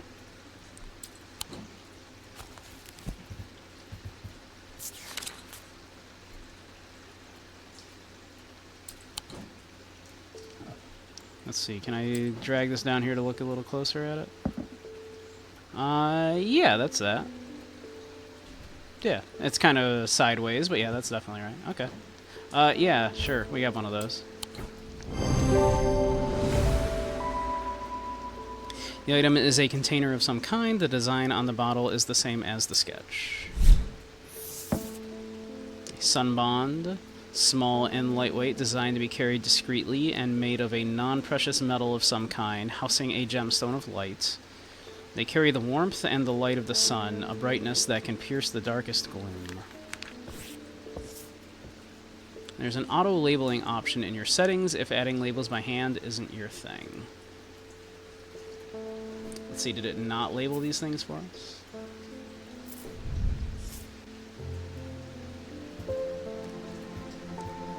Move the cursor over the different parts of the object.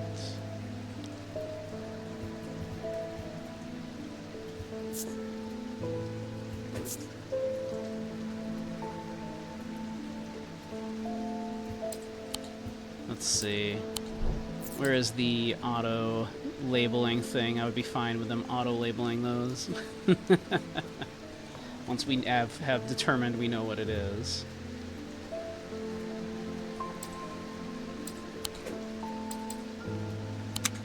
I'm fine with that.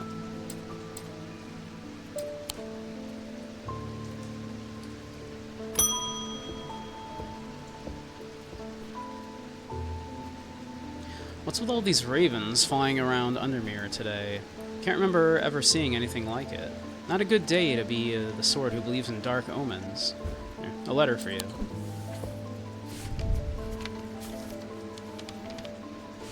We discovered some papers in a hidden desk drawer in the boatyard last night. Mr. Jones almost threw them in the fire pit, but I asked to take a look at them first. That man does not like to burn things. They look old, maybe there's nothing of much here, but I thought of you when I came across an entry on the Shin. Charlie Weathers. Okay. Let's see.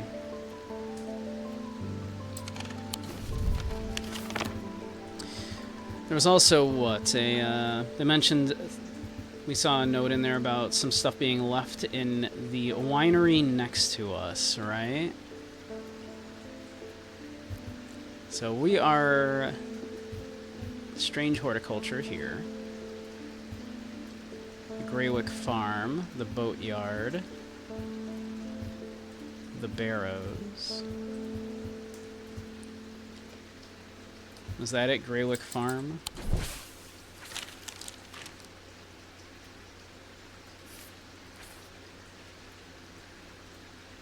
The wine merchant next door.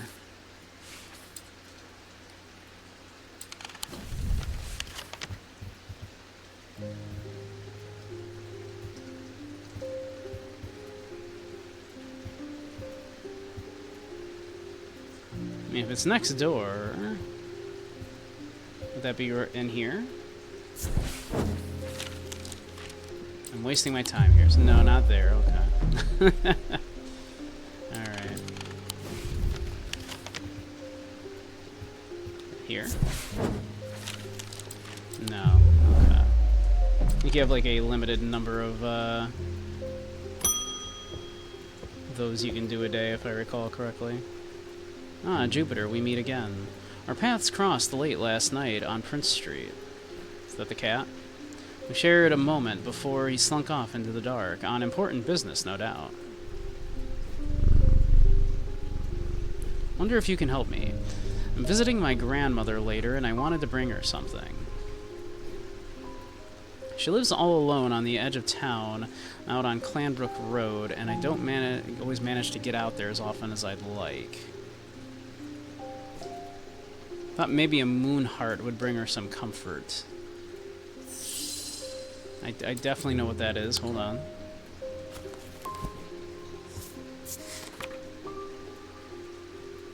I definitely know what a moon heart is.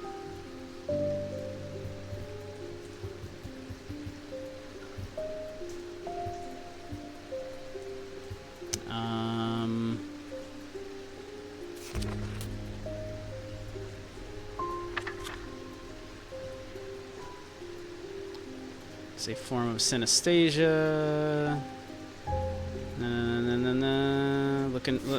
Skimming for the word, because sometimes people will have like a different name for something. A moon heart. Sometimes like these notes will be like, oh yeah, these are known in some parts as a whatever, you know. A moon heart.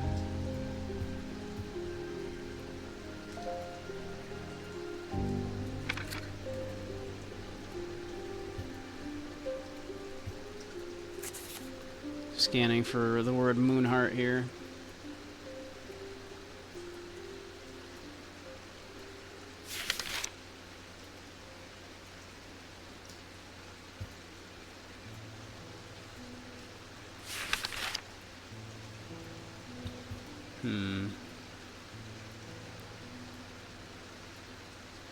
Actually, let's see. Is back here.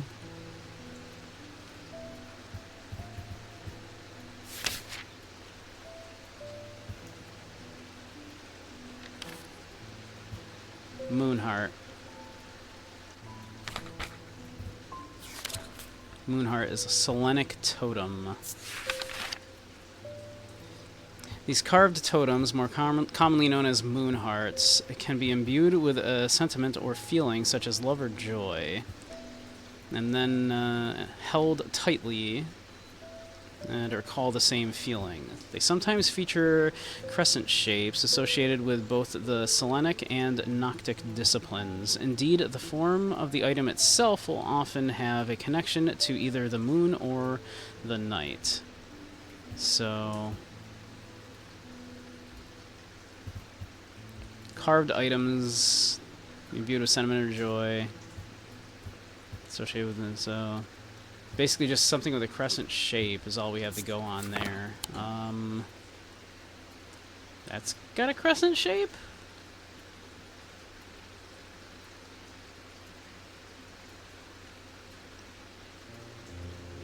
I guess? Sure, that's definitely a moon heart, right? It is not. Okay.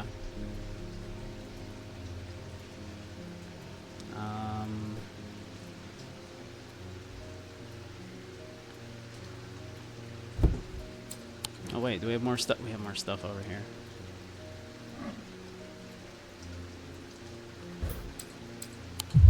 No. It had like a little moon on it.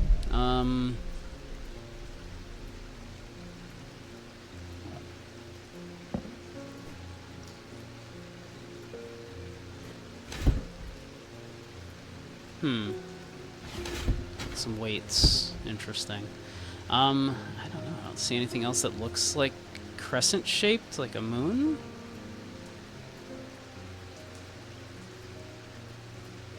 Maybe we don't have one?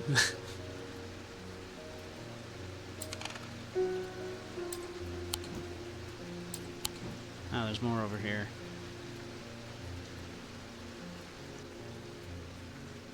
These are locked up. I mean, that's crescent shaped, that's crescent shaped. They're not giving us a lot to go on there.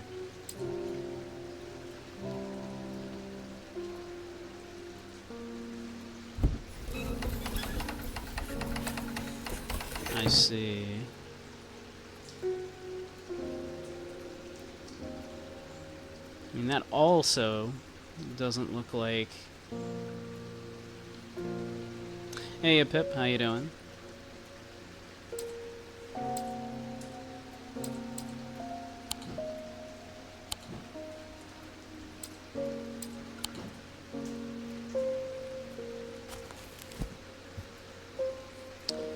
Carved items, more commonly known as moon hearts, can be imbued with a sentiment or feeling such as love or joy, and when held tightly to recall the same feeling. Oh. Maybe we should be touching these things to find out. They sometimes feature crescent shapes associated with both the Selenic and Noctic disciplines. Indeed, okay. We should probably be like actually holding these things like in our hand and see, right?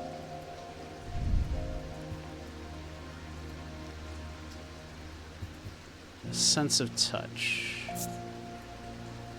Cool and smooth, surprisingly warm.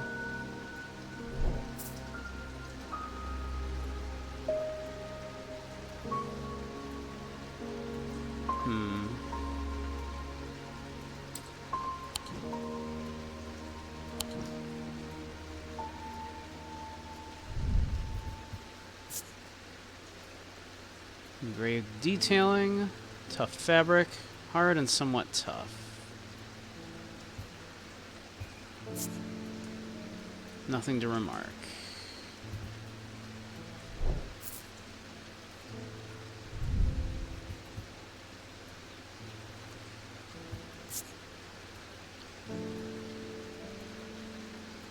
Cool to the touch.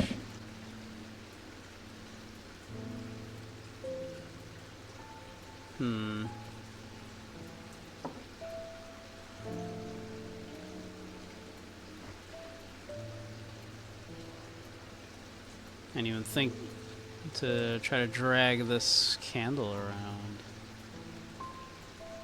Ooh, that's interesting.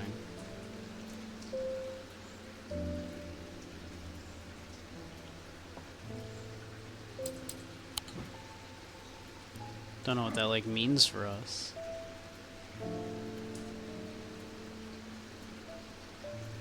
If anything.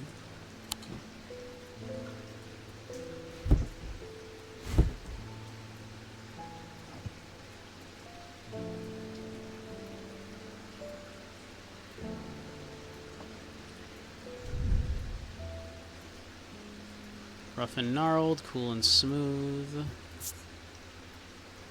I don't like how this makes me feel.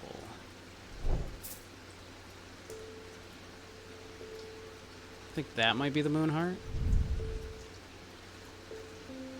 Nothing to remark.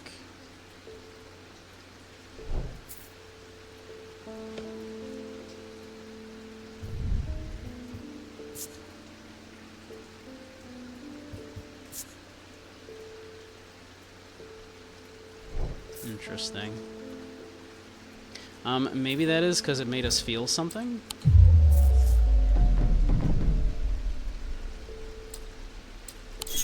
Huh, I don't know. Yeah, I did that.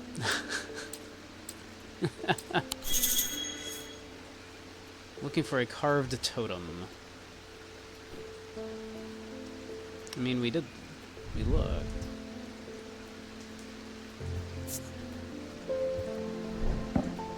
Been good, busy day.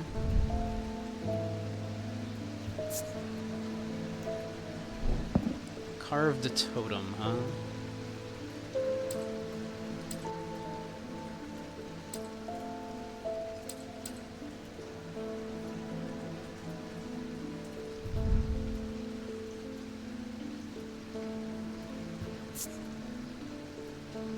A slight out-of-body feeling like my hands belong to someone else.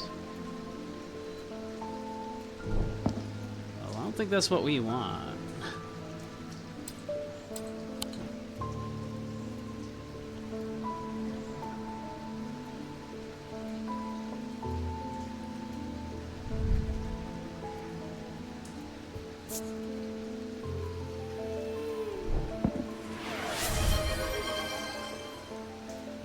Polished. Overcome by a warm and loving emotion. Oh, okay. I guess it's probably that then?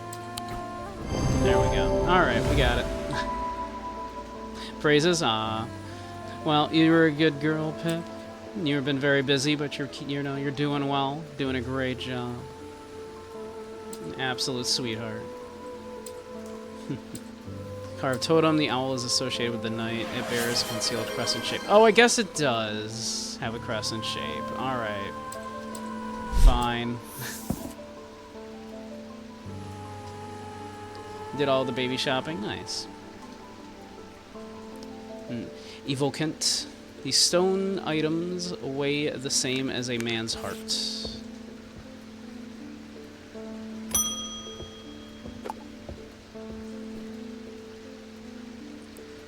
The behavior of these ravens is disturbing, to say the least. As a rule, they only come together to feed. Ravens are omnivores, carrion eaters mostly, but they take anything they can get their talons into.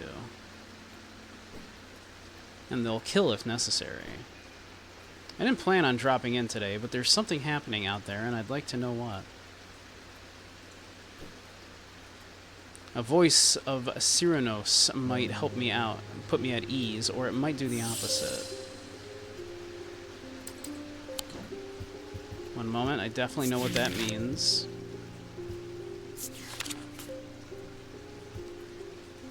The name Voice of Cyrano is used to refer to any bronze torque that has certain imbued properties.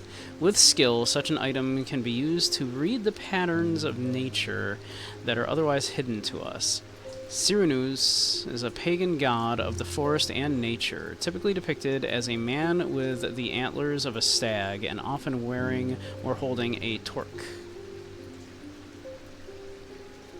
Wearing his torque. I assume that's that, then. Bronze torque, huh? I assume that's what a torque is, but maybe that's back here. Maybe we can find that word in our index.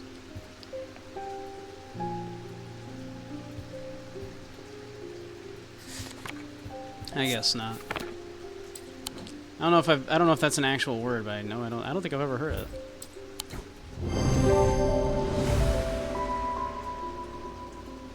This item is made of bronze. A similar looking item appears around the neck of Cyrannus in the sketch.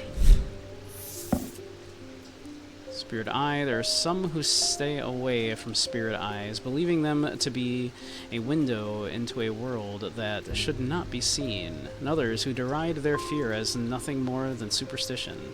It is not clear exactly what they do show. Another layer beneath the visible world, perhaps. A layer that requires something more than the traditional senses to experience. They draw their power from the opposing symbols inscribed upon them. Oh, the jingles. I missed the jingles. Here you go, Pip.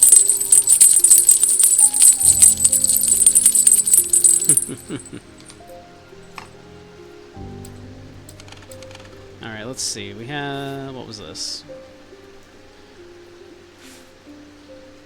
We discovered some papers hidden desk drawer in the boatyard last night. Alright, let's go to the boatyard then. The boatyard.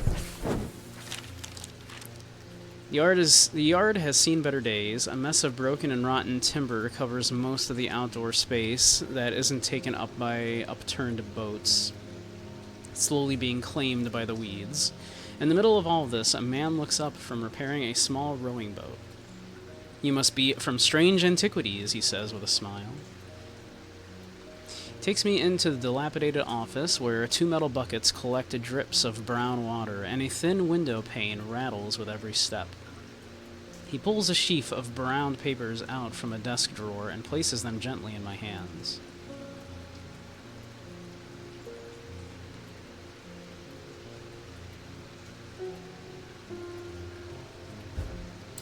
Oh, okay, I didn't scroll down quite far enough to get the okay there. A sleep vessel. 6 points of the sleep vessel are said to represent the 6 thalamic disciplines: Selenic, Draidic, Noctic, Diurnic, Wixic, and Mentic. They help people to stay awake beyond any natural limits by storing their fatigue. Over time and repeated use, they become more and more difficult to handle, as though the undreamed nightmares within are beginning to seep out.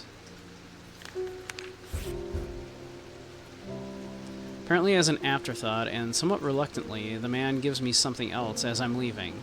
"I've no use for it," he says. Don't even know what it's for. Alright, whatever this thing is. Put it there.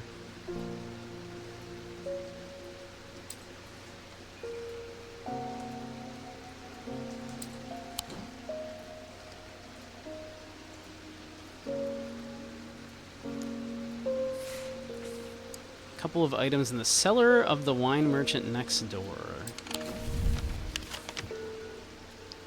Like,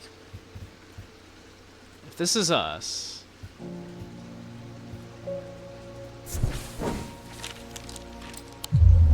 There's only so many places that could be next door. A deep fear has taken root. I must break the hold it has on me.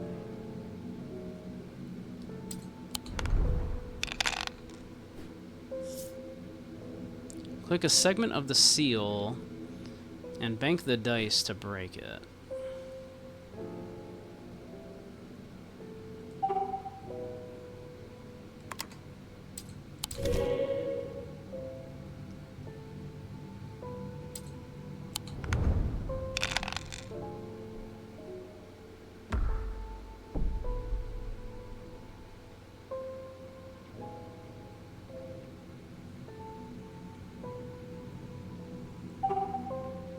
I mean, we don't...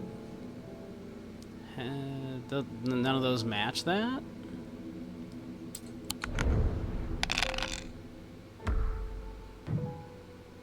Nor that?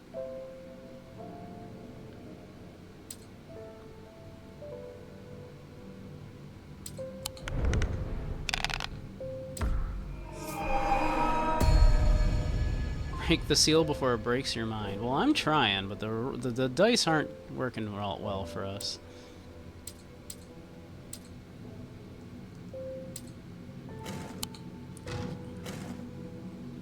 Match dice symbols to a section of the seal to break it. Click on the dice to lock or unlock them. Roll the dice as many times as you like. Stars are wild. They can be any symbol as long as they're all the same. Oh, that's why I wasn't seeing any stars. If you get 3 crossed bones before banking, you lose a life. 5 of a kind automatically breaks the seal. Okay.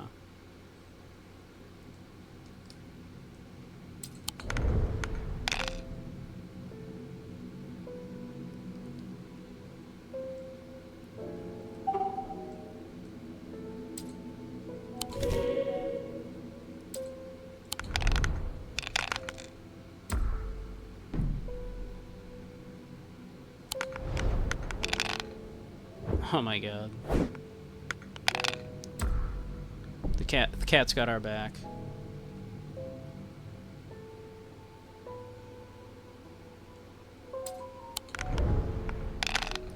We cannot roll a snake for the life of us.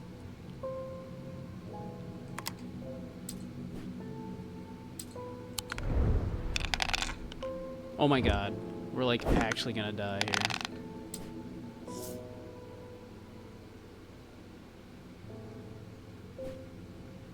I don't have any stars.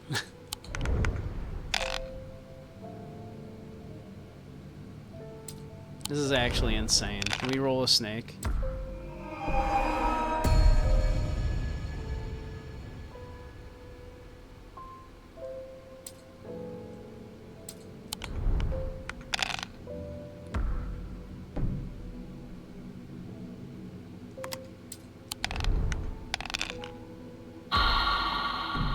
That was unreal bad luck right there.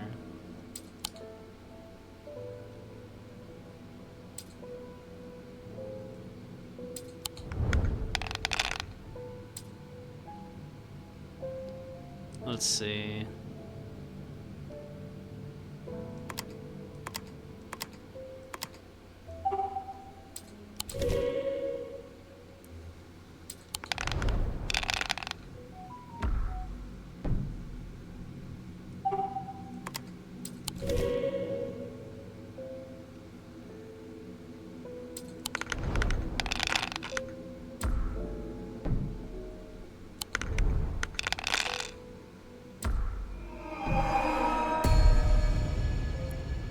Stars are wild, they said, right?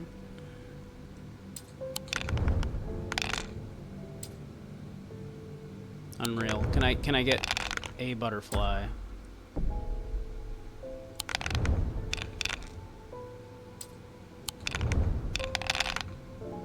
There we go. Thank you.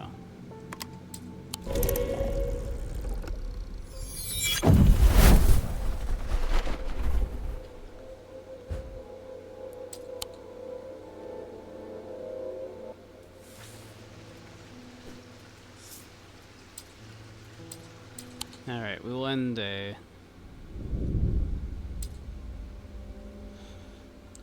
The black mare thundered through the icy rain, shining wet in the silver moonlight. Her cloaked rider was exhausted, cold, and soaked to the bone. He knew he would not survive the night if he did not reach Backbarrow.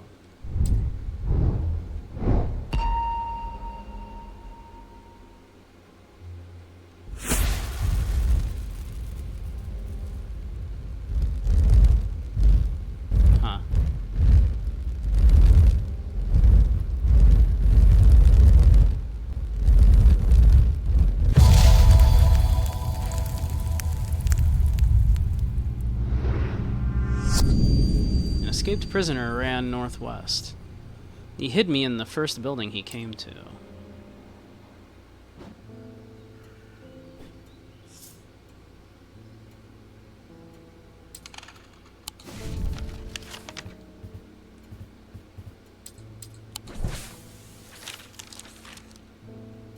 Ran northwest. Hid me in the first building he came to.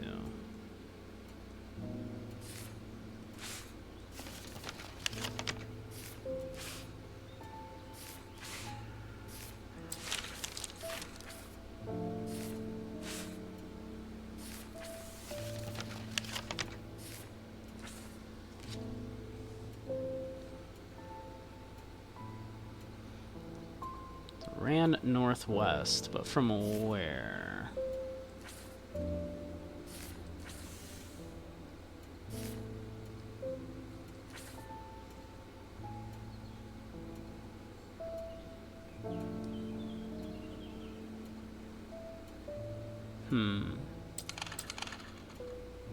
They ran northwest, but from where? Hid me in the first building he came to.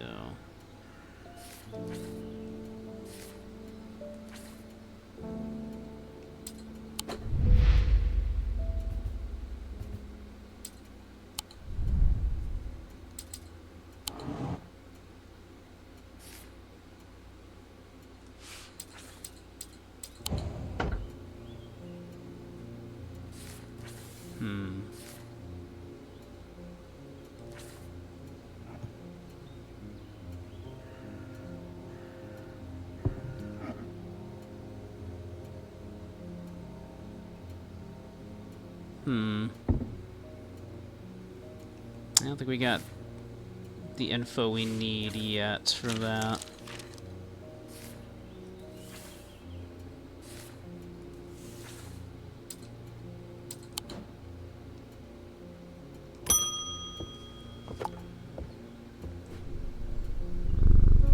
Oh, well, that's just perfect. Undermere, fizzling with fear over these ravens, and the thaumaturge has left his apprentice in charge. Sorry, my dear, that was rude. It really was. Pay no attention to me. I'm an old lady who got out on the wrong side of the bed. These ravens have got under my skin is all. Please do tell Eli know that I was looking for them. Let Eli know that I was looking for him next time you see him, and pass on my thanks for letting me borrow his copy of Hermetic Symbology. Sure.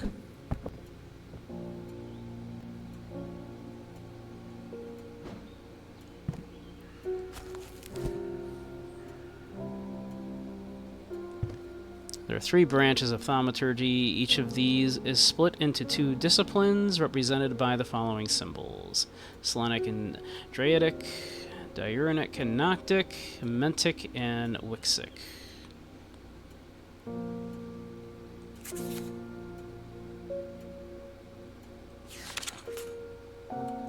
I see.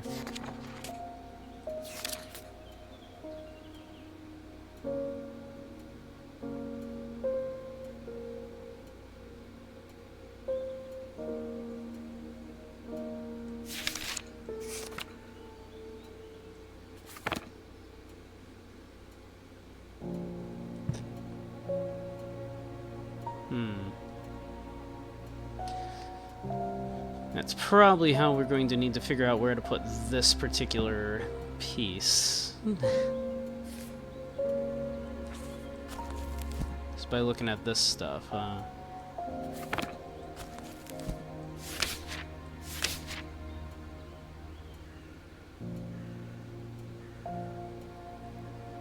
Antimony.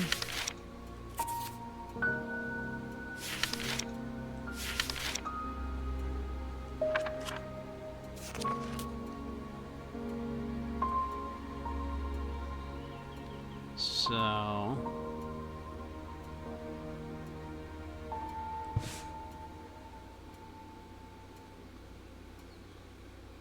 to me, that looks like it would go down here. It is next to arsenic. And near the magnesium. If that is what we're going with there. Although I don't know if that's even what I'm supposed to be getting out of this yet, but I'm going to put that there for the time being.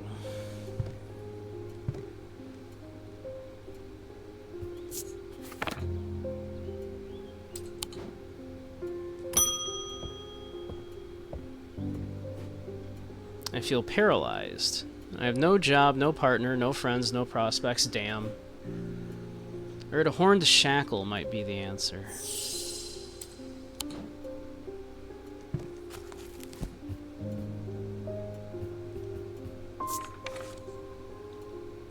Horned shackles are used to bring about change in one's life, bestowing the ability to overcome personal demons.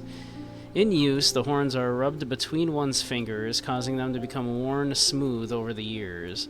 They can be worn as pendants, but are more commonly totems of some kind. So I need something with horns. Okay. Can be worn, but is often a totem. So I'm gonna guess it's this. Let's see. This part feels smooth. Yep, definitely. Okay. Simple enough.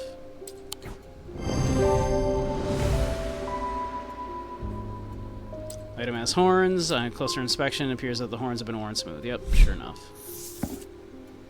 A vesiger can be used to prevent the spread of disease and pestilence. Among other oddities, flames burn pale blue in their presence. Oh. Well, we know we have one of those. What was that thing just called? It was a something, a vestive something? A vesiger? Yeah, we have one of those. Because the flame... So that's gotta be what that is, right? Probably.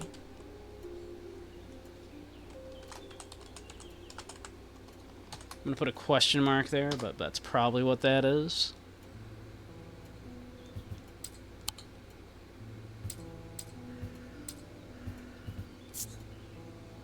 Nothing to remark.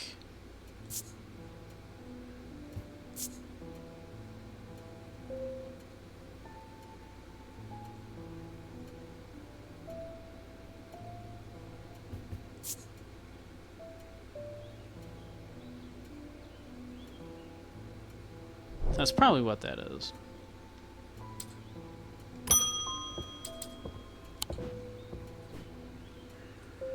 At least the weather is looking a little better out there today. You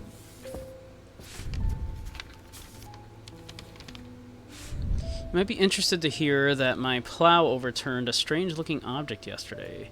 Come to the farm and it's yours. For the right price, of course. John Royston. The farm, huh?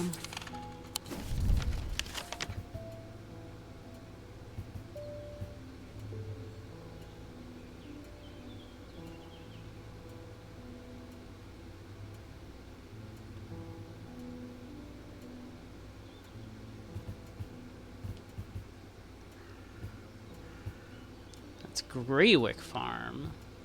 That was Royston, though, right?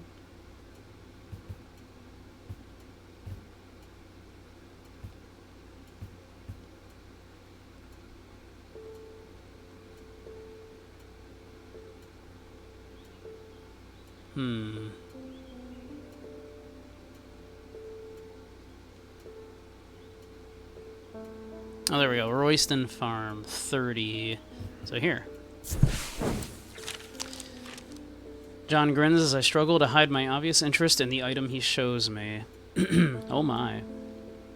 Any hope that he might not be fully aware of its value quickly evaporates, and after a lengthy negotiation, I reluctantly hand over the amount he originally asked for.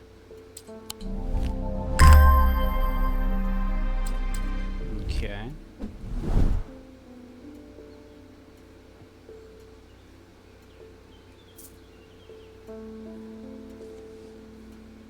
What if we make like a little section for our pendants, huh?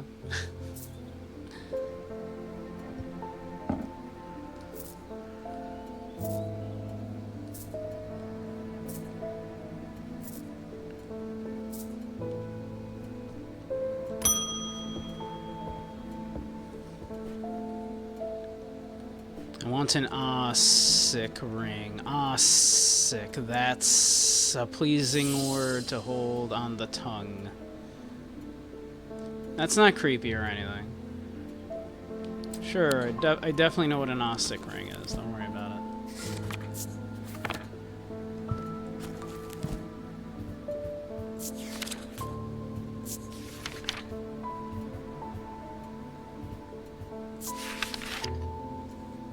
These somewhat macabre objects were originally made as offerings to the goddess Korshun, but the practice fell out of favor as belief waned. They're hard to come across now, as they are occasionally sought out for their ability to keep vermin at bay.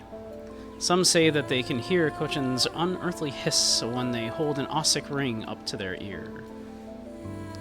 Alright. A somewhat macabre object. It's a ring. Some say you can hear a hiss coming from them.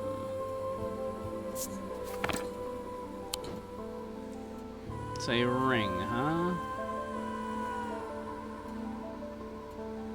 Somewhat macabre looking.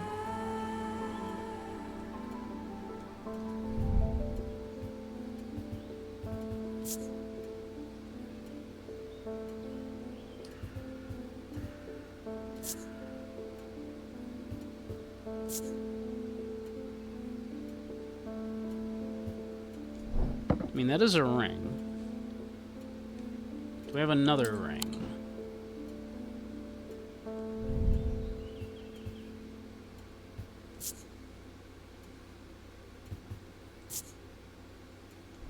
I assume that's right, like it's...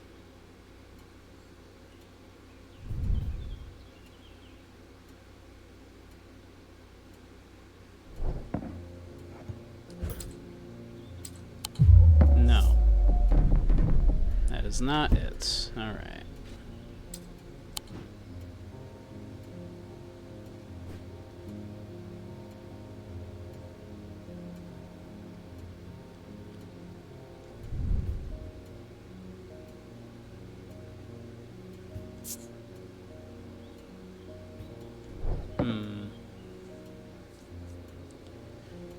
Somewhat macabre in design.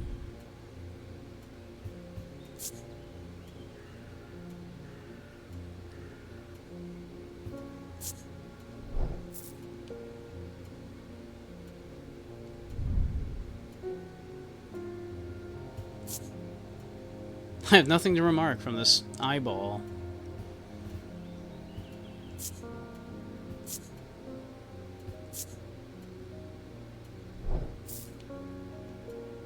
Yeah, nothing to remark. Don't worry about it. What the heck is this creepy looking thing anyway? Iron gray metal flecked with dark red. It's not rust, it's blood. No. Has an energy about it. This sure does. Nothing to remark. Raised detailing. A substance flakes off and leaves a mark on my fingertips.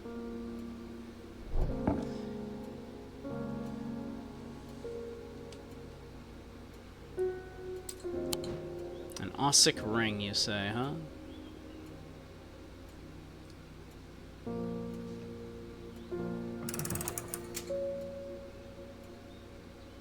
Alright, what did that do? Except mess with the time.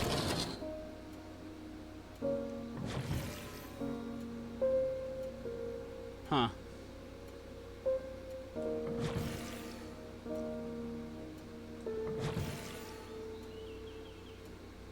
Okay. Sure.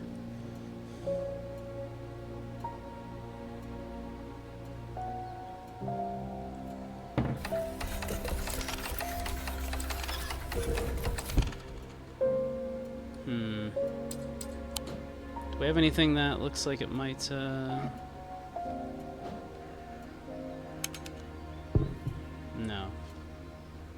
Looked like it tried.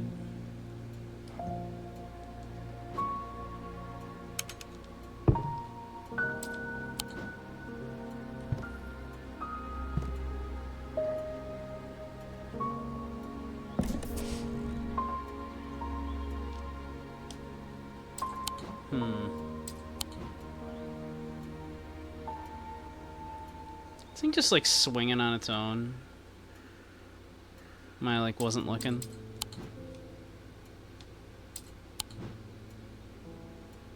Yeah, I guess they all are a little bit.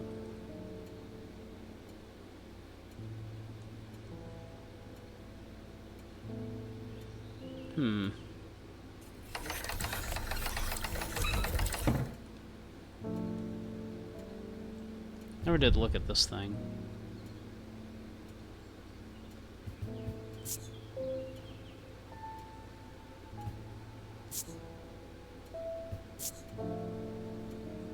Fills me with a sense of foreboding. You don't say.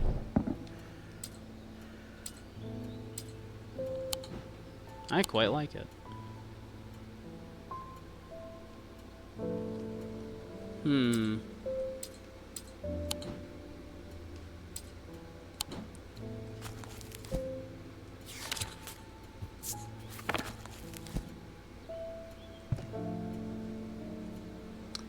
Somewhat macabre objects were originally made as offerings to the goddess Korchin, but the practice fell out of favor as belief waned. They're hard to come across now, but are occasionally sought out for their ability to keep vermin at bay. Some say they can hear Korchin's unearthly hiss when they hold an Ossic ring up to their ear. I mean, do we have something that just looks like a snake?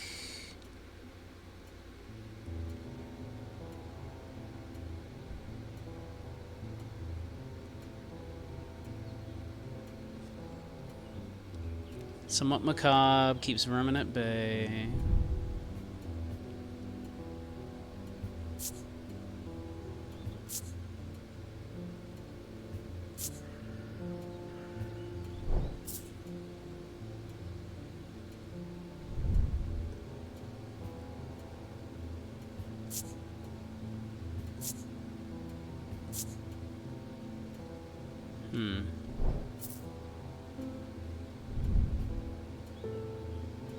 Don't like how it makes me feel. Nothing to remark. Rough and gnarled. Dark wood. A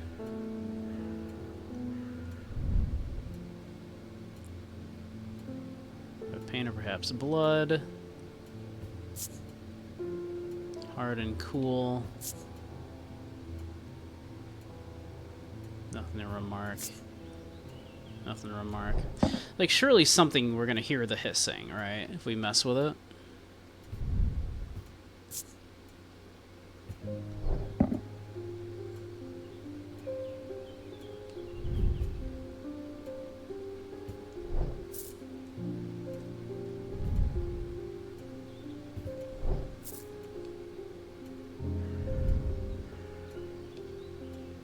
Nothing to remark.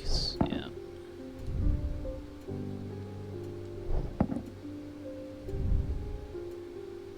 It's just a plant. It's just a plant.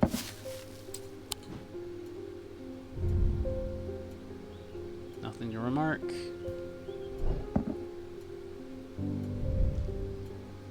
Nothing to remark.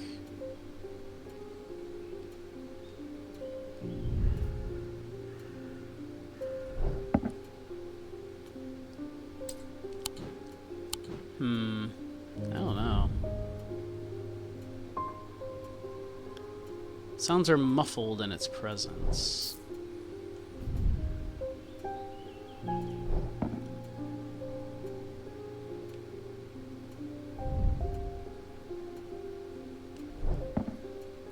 Is there something I'm not seeing around here?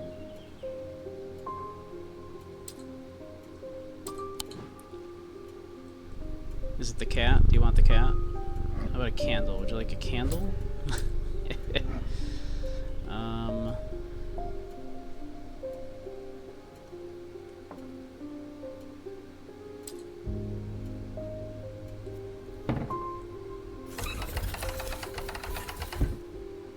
Let's see, we definitely don't have anything here, right?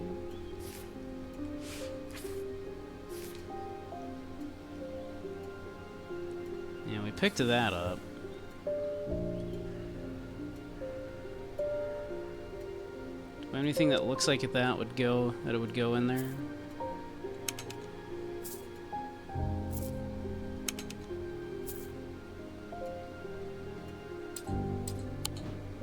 Like, not particularly.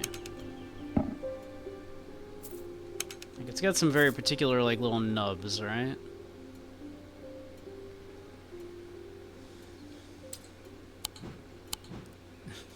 Stu's being very patient.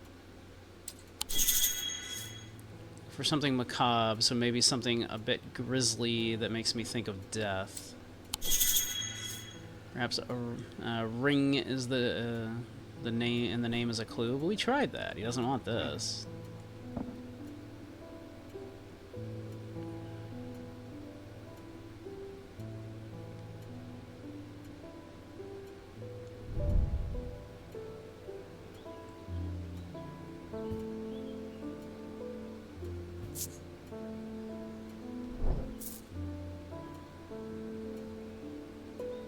I mean, that's a circle.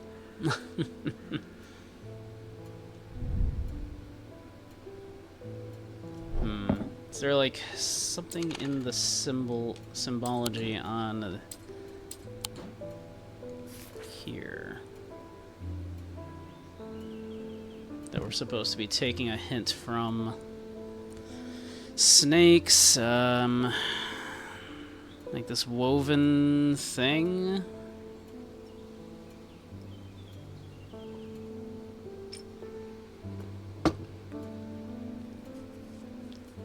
She's wearing something on her neck.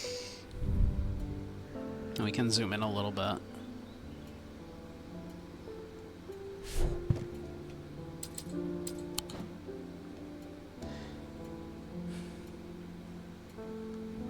I mean, I don't think it's this thing.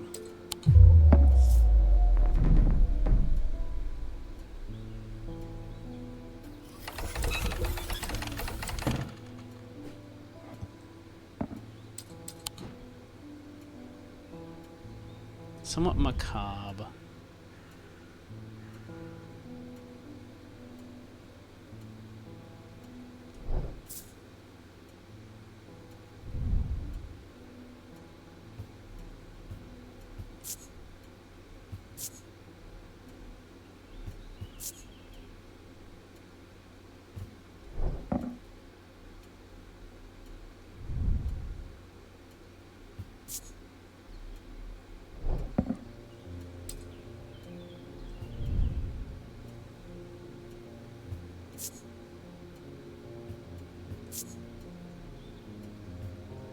I mean, it's a little macabre. A lot of these things are a little macabre, right?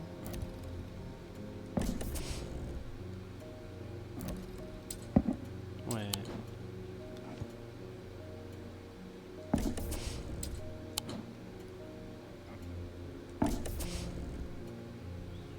What's going on here?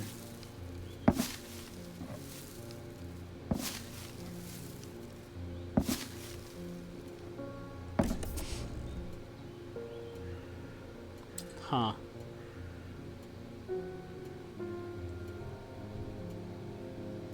Mysterious.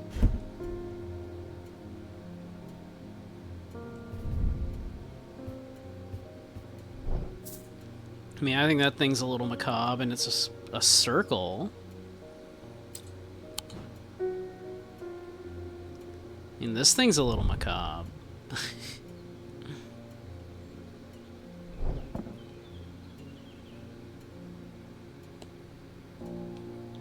kinda looks like a serpent's eye.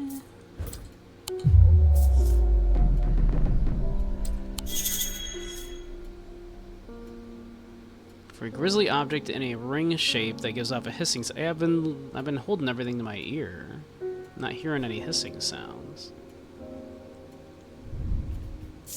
Like we tried this.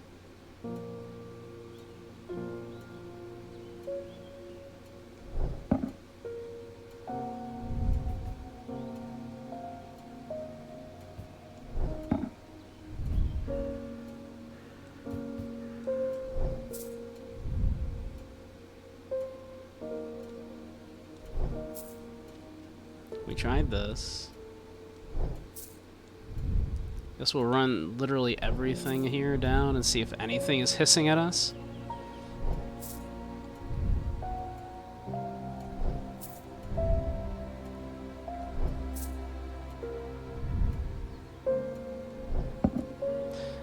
Hey, JB, how you doing?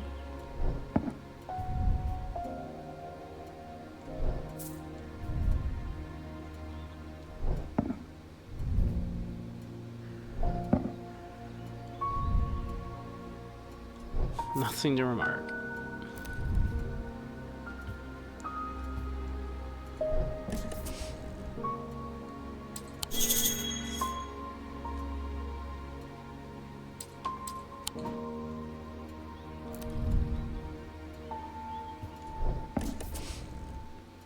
A grisly object in a ring shape. I mean, this is pretty grisly.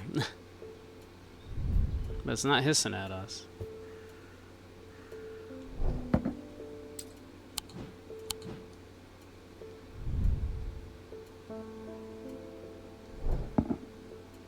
I legit do not...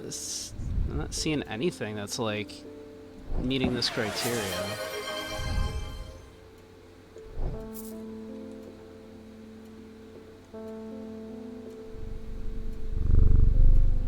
I can get the cat to hiss at you if you want there, buddy. Like, maybe.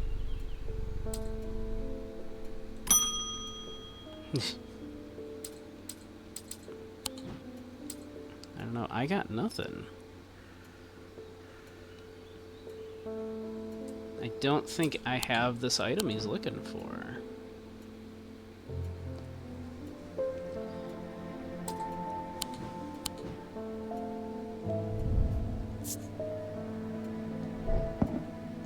You want this?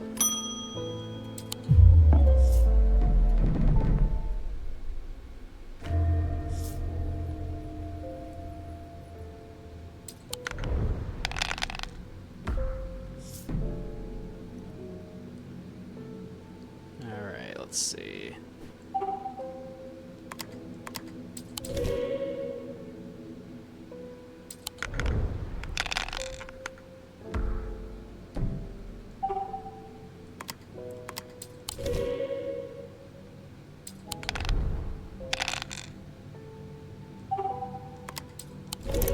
Okay, that one was much faster.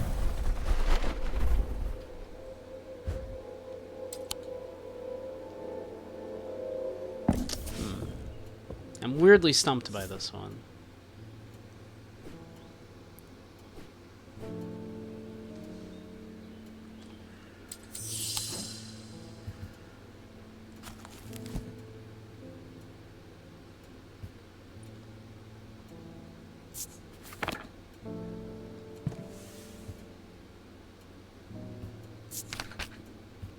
Let's see.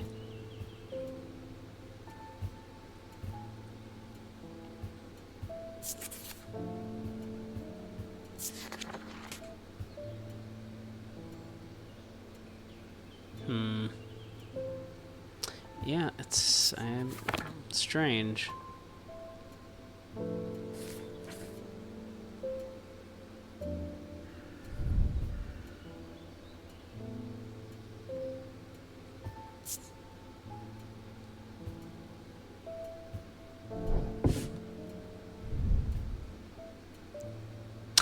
It was down here the entire time. Oh, I'm stupid. Okay.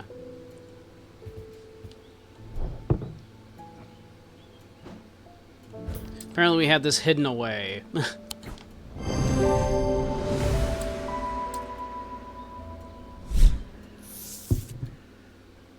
Holgen Grim. These eerie creatures are worn by creations, or by priests of Holgar in various rituals relating to death and the afterlife. The sacrament to ask for his protection, Wolfsong's truth to seek his judgment, Path of the Warrior to help the dead find their way.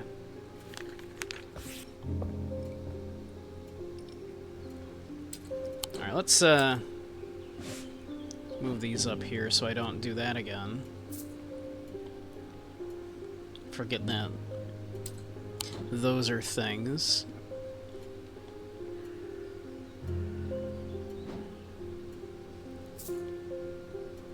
Probably a reason why those were hidden away, but hey, well, you know, whatever. Who cares? That's fine. Move this up here. A friend of mine, or a former friend, I should say, has been stealing jewelry from me. 3 necklaces have gone missing over the past few weeks, including one that was a gift from my late grandmother. Do you have a suitable pendant that I could leave lying out for her to find that will teach her a lesson and make sure it never happens again?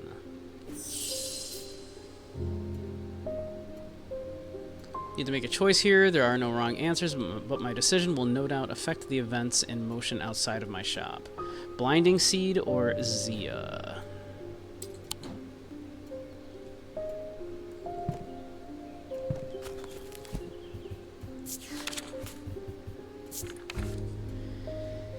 These items are made of 2 distinct materials representing the Mentic and Wixic, the mind and the body. The winding path, the mind, is described by a spiral encompassing the body, the seed. A binding seed is a form of punishment that amplifies feelings of guilt and shame. Okay. That sounds like a good one to do, or a Zia.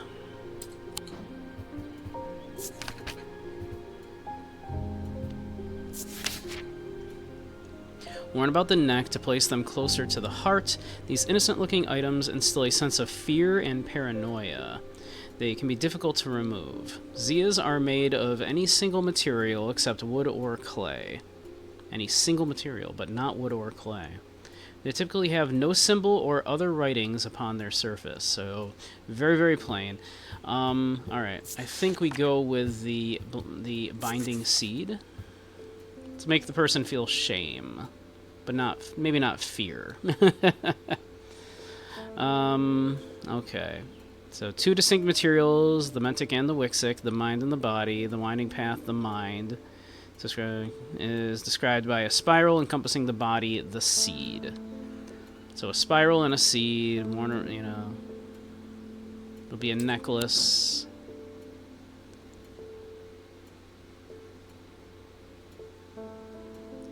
Ah, looks like this fits the bill right here, looks like, right?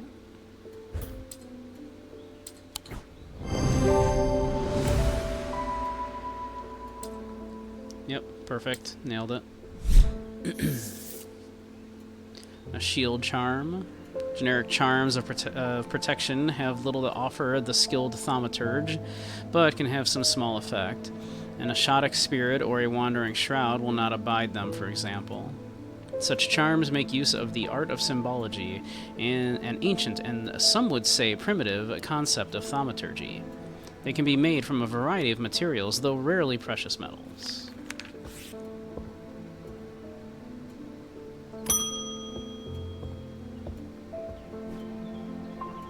They found a man just now in that house where all of them ravens were. Wish I hadn't seen, but I did. He was sheet white, but it was his eyes that are going to give me nightmares. All black they were. It's like they're like he weren't there anymore. I don't need to wait around for another sign. I'm taking my family to Sedberg, and I'll be taking a Libula to see us safely through.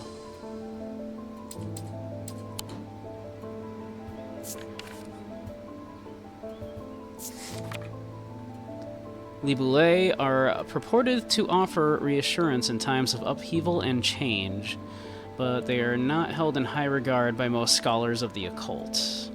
That being said, an imbuement of wisdom shows that a libula is not merely decorative. There is power in symbology as well as the old thaumaturges knew well.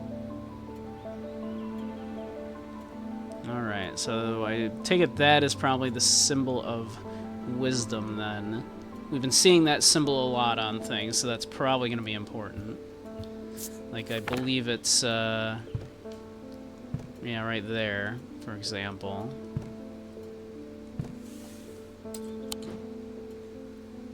So...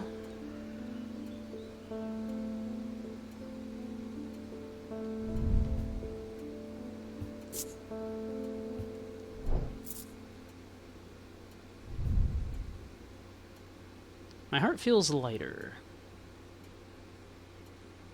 So that might be it, right?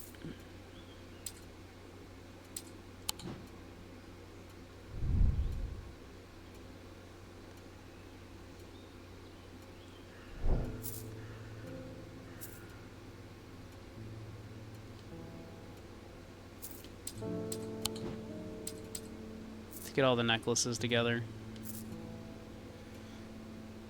I just enjoy that. Alright. So it was this, right? No. So it was this one. My heart feels lighter, so that's probably it. Right? Because the libula...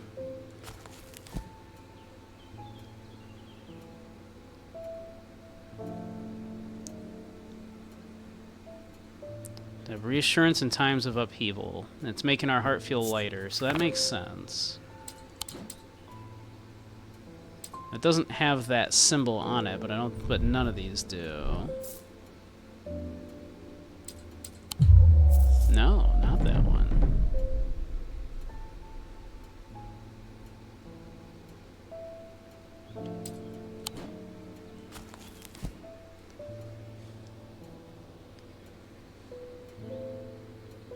I don't know why I thought it was a necklace, why it said it was a necklace. Does not say that.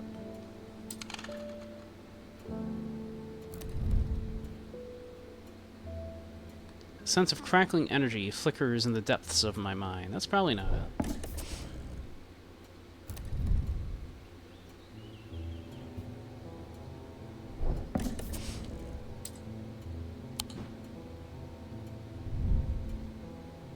Nothing to remark.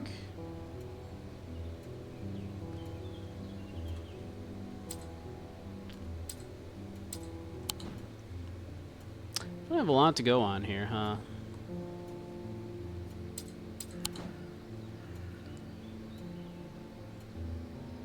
An imbuement of wisdom shows that libula is not merely decorative. There's a power in symbology, as the old thaumaturges knew well. So what does wisdom look like then? Aha. So it looks like a little two-pointed crown. Okay.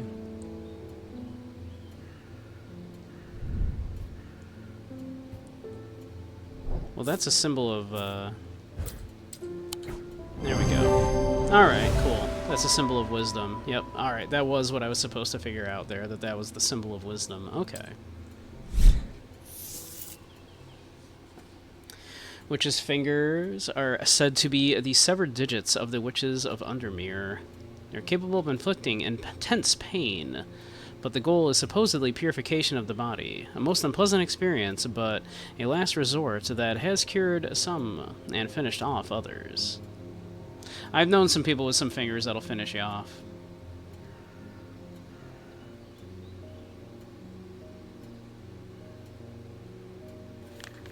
I mean, I'm going to assume that's what this is. Quite unpleasant to the touch, yeah, okay. Well, that makes sense. Those are witches' fingers. That tracks.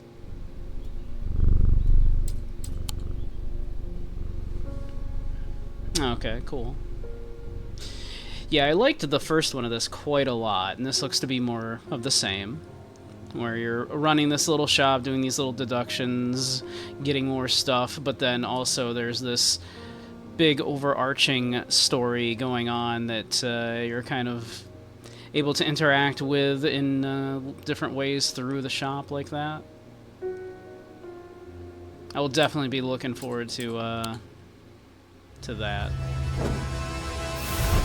I liked Strange Horticulture quite a lot.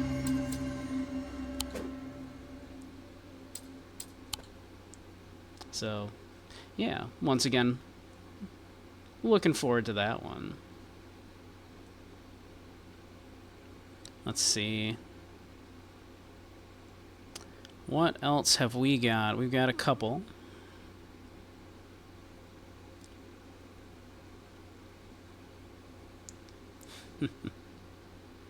VRC time. There are still a couple of demos I'd like to look at. Mini spicy time. Well, not on Twitch. Spicy time is on for Blue Twitch. That's for Wednesdays. There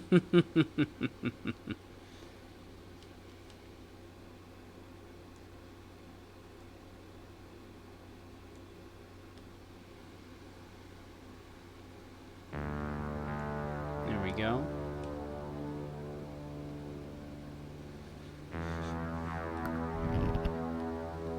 I thought this looked interesting, as I recall. 75 chance to stun the enemy. Take no chamber damage from the enemy for 1 turn. Enemy abilities are still active. Heal yourself or stun. Well.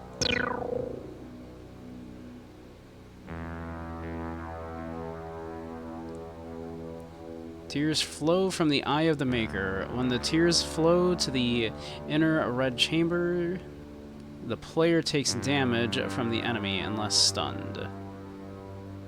When they flow to the outer blue chambers, the enemy takes damage from the player.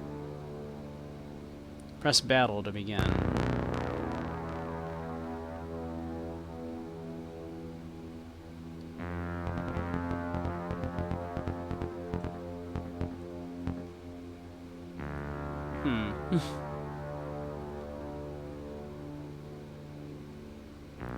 Blocks 10% of attacks until it breaks. Enemy takes poison damage, 50% of the remaining health each turn for 3 turns. Let's do that.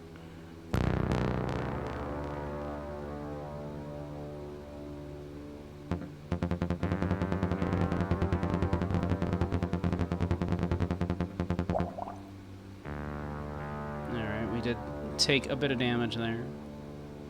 75 damage to the enemy. Enemy takes 2% of damage per turn on the first use. Increases 1% with each additional use. Sure.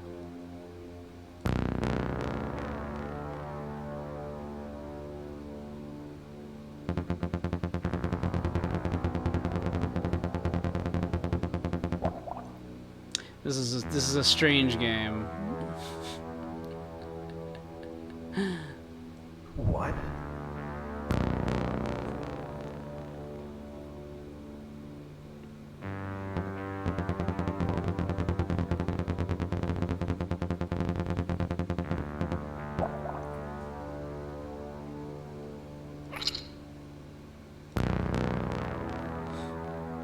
I don't know what to make of this. I thought it looked very, very strange, so I was like, well, I need to take a look at this thing.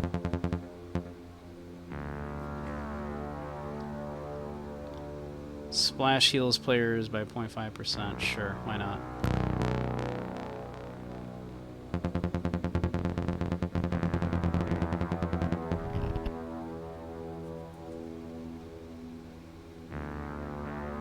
Pachinko deck builder. That's what it looked like. Yeah. So.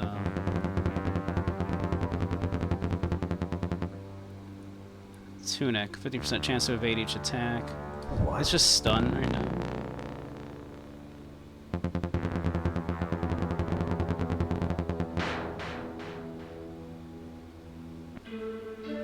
What a strange game. Alright, let's do it. It began with rumors at the tavern stories of animals behaving erratically and attacking without cause. Then, without warning, the door burst open and a man stumbled in, trembling with fear. It was the mill operator's brother. The way he struggled to catch his breath brought the room to a stunned silence. They found blood by the mill, he said. No sign of Thomas. Just blood, and claw marks in the mud. No one moved. Then someone quietly recalled seeing an unusually large wolf near the mill. No one had believed him at the time. Now the unease spread like wildfire. Wolves hadn't been spotted in these parts for years. Renowned for your tracking skills, the barkeep turns to speak, but you're already headed out the door.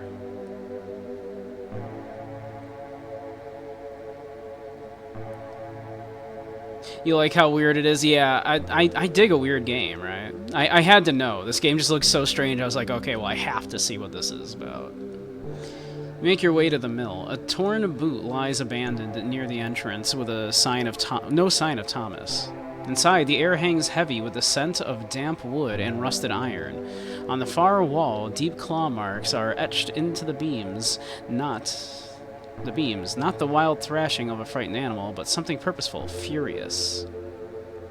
The wind groans through the old structure, causing the mill to creak and shift. As you head back outside, you hear breathing, slow, measured. Not yours, not human. You feel something watching you. So dramatic for man goes to investigate, like, dead person finds wolf. Splash hurts the enemy by 0.1%. That seems good.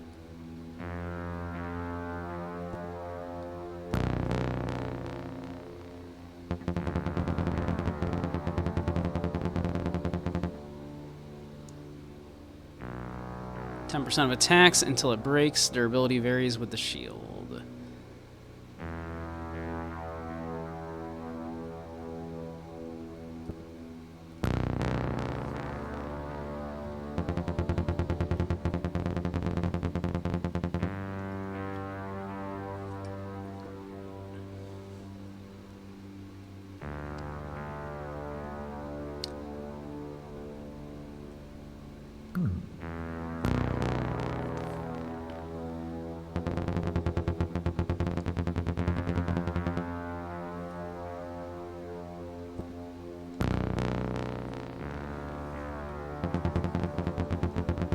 I feel like, yeah, just kind of going like this route with it is a good plan, right?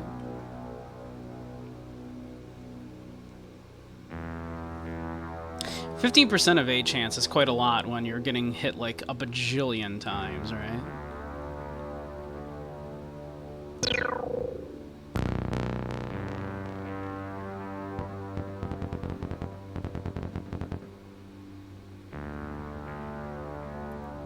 Alright. I mean, I think we're, like, basically good here.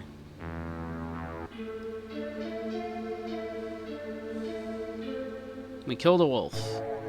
After defeating the wolf, you venture deep into the forest in search of answers. Everywhere you look, the animals behave unnaturally.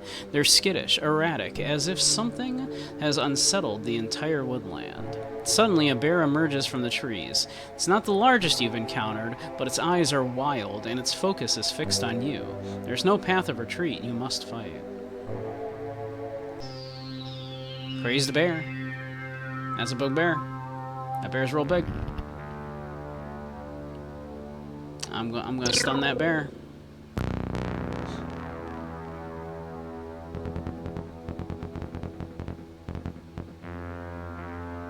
I am going to shield.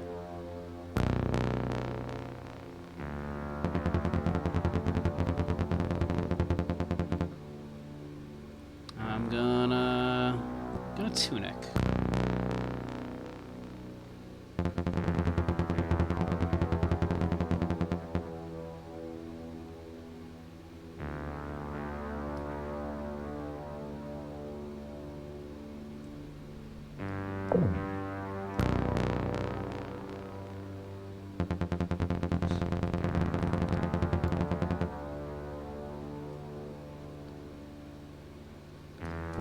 Gonna go with splash heals here.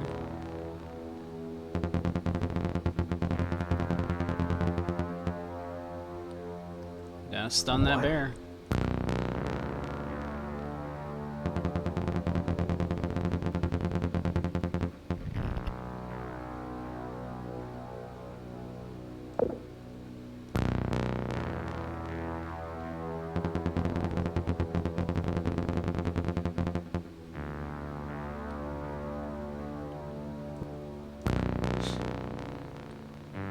This game is so strange.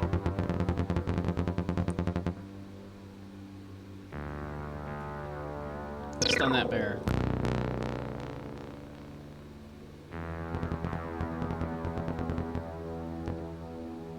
Stun that bear again.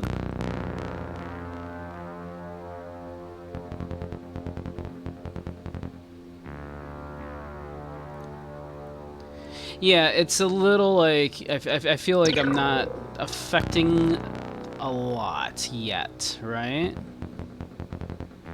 Like I'd like to see more stuff I'm building. I'd like to build more, right? Like this, like see what the deck building aspect is gonna look like, right?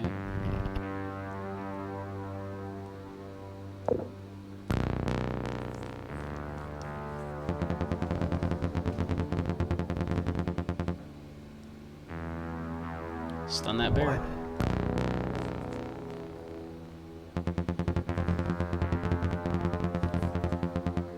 Like, so far it does feel like everything is just like a battle of attrition, right? Where I'm just like, alright, stemming the tide of my damage as much as I possibly can. That should do it. All that splash will definitely just kill that bear. Splash heals, splash hurts, and like tunic, you know, yeah, like stuff that'll just mitigate the damage, yeah. Because it seems like doing just like 75 damage with a hit isn't all that helpful until you have like everything else set up. So far, you continue along the path into the dark forest, drawn by an unseen force that is strangely alluring. You cannot resist. You must uncover the source of this strange power. Emerging from a dense mist, you step into a clearing bathed in an otherworldly glow. There, beneath the twisted branches of an ancient tree, stands a woman. She is strikingly beautiful. She gestures gently, summoning you closer with a serene smile. As you approach, her beauty fades, revealing something dark and twisted underneath. A moss maiden. Once a gentle guardian of the forest, now corrupted and deadly. Well, we got ads starting in a moment here. So, once they do, we'll take a little break. I'll grab some more caffeine, take a little bathroom break, and we'll finish up. We'll see how much longer this goes, and then we got one more I'd like to look at.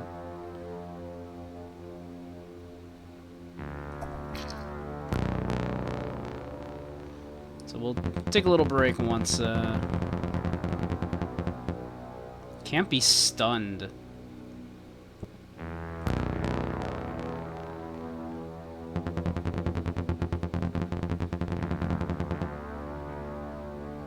Alright, there's the ads. We'll take a little break. We'll be back in just a moment.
Alright, we should be back. Well, let's see what we got going on here.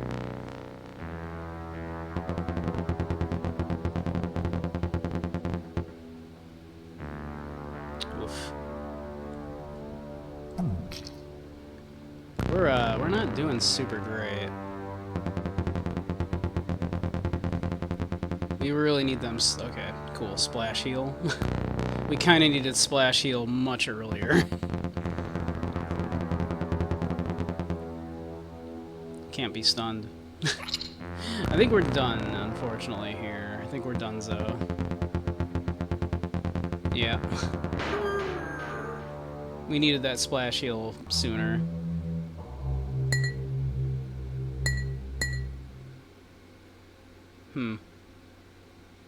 Oh, a card pack. How nice. Ooh, Smash 2. Yeah. Alright, well, let's see. Build your deck, choose a card. Inflict 3% of damage to enemy and increase enemy attack by 0.3 until the enemy attack is 0.5.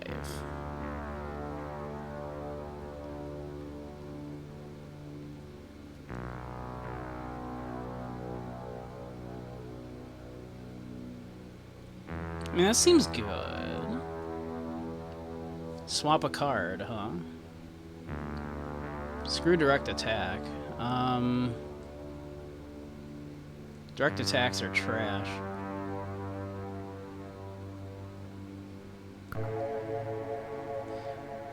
Alright, let's see here.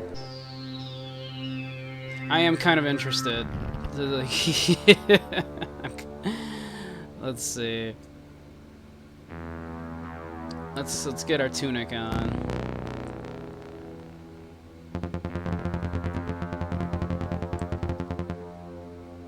Let's get the splash heals going.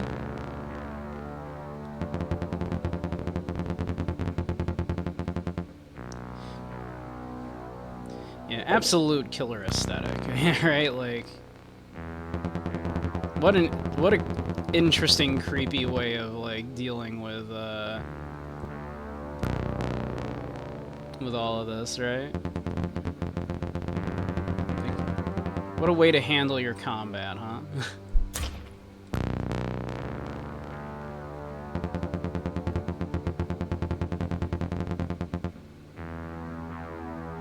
What?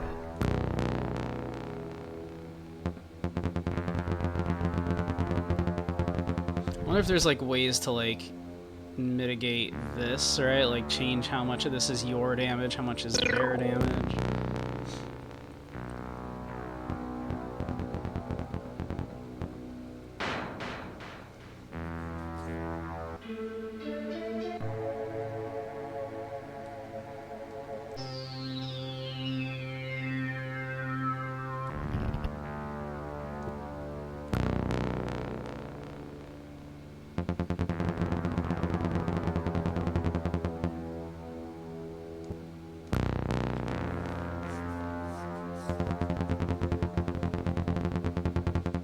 Like, you could probably get some kind of interesting builds going with this eventually.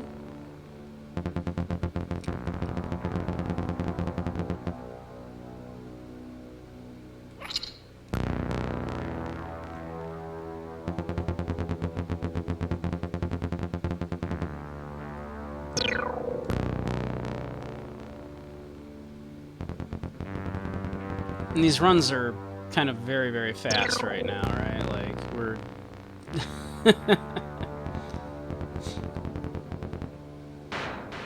we're kind of zooming. But we're probably gonna die to the Moss Maiden again, right? So.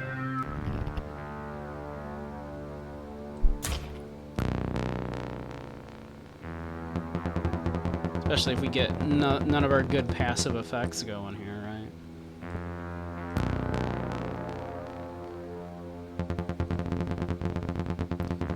We got our heals. We got our hurts. Now we need like a tunic or something here.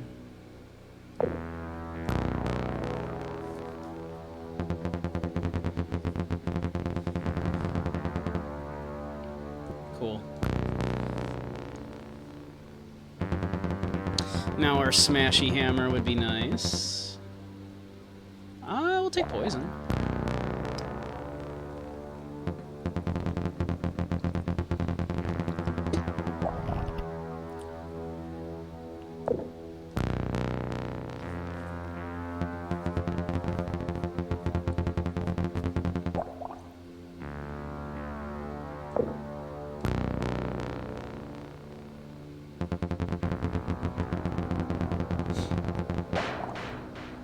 We did it. We've gotten farther. In the Moss Maiden's final moments, a flicker of clarity returns to her eyes. The rage fades, replaced by fear and sorrow. It's as if, for a heartbeat, she remembered who she once was. You kneel beside her in her final moments, more determined than ever to stop this evil. You carry on. With every step, a chaotic presence behind the madness in the animals, behind Thomas's death, grows stronger. Scorched earth and smoldering trees mark a path of destruction, and now at last you've found the source.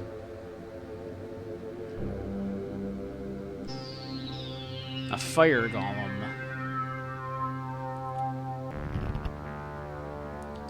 Heals, please. Yep, absolutely. I would love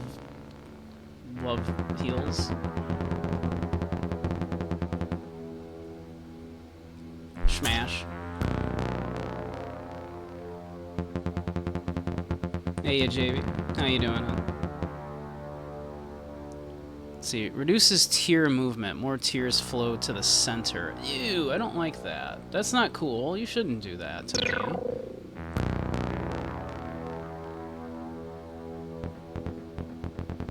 That's the thing you shouldn't do to me.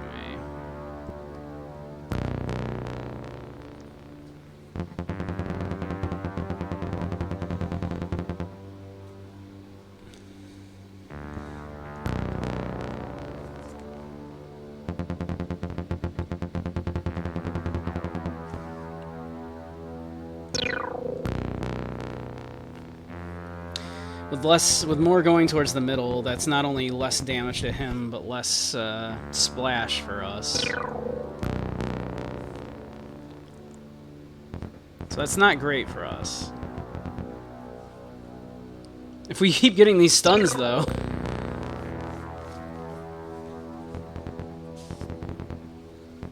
might be in business if we keep getting these stuns.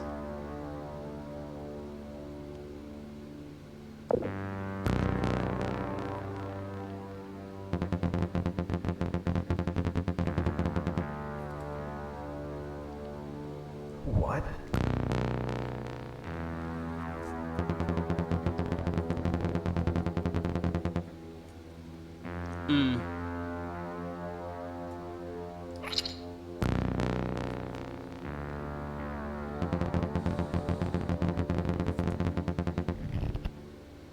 Hey. And they said it couldn't be done. You all doubted me.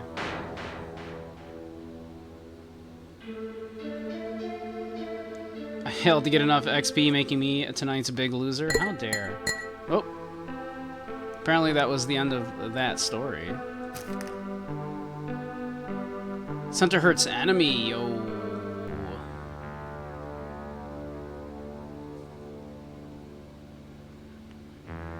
Okay. Interesting, interesting. So I guess that was the end of the story mode, at least for now. There is an endless mode, it seems.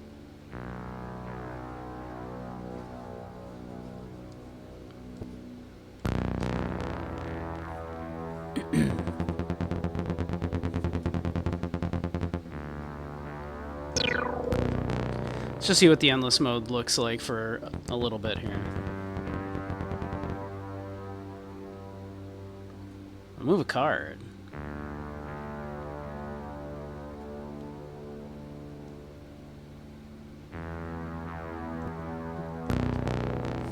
Like in play? I don't need to remove one in play. I like splash hurts enemy. That's great.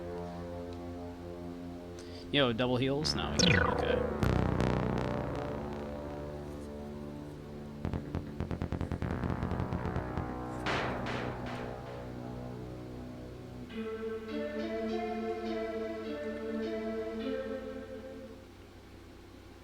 Destroy a card to do 5% damage to the enemy. 50-50 chance to either hurt enemy for 20 or heal them for 10. 50-50 chance to either increase your base damage output 50% or decrease it 25%. I don't like those. We don't have enough to wager. Increase gold by 50 upon victory.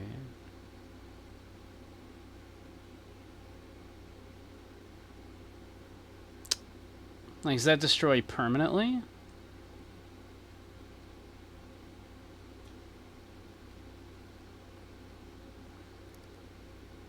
$50 to $50 to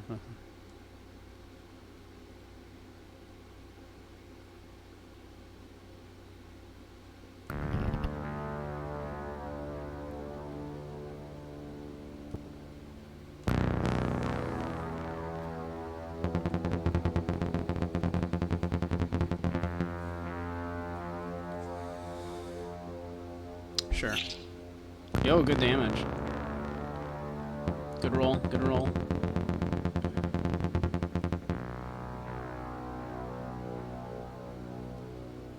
Like, what does this mean? Does it mean, like, remove that one? Like, yeah, it does. Okay. Well, now we know.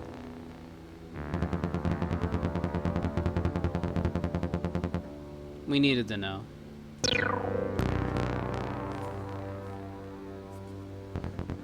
Now, I assume that doesn't mean it's gone forever. Destroy a card to do 5%. So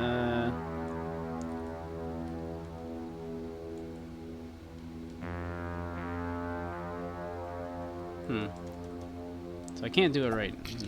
How does that work exactly then? That's strange.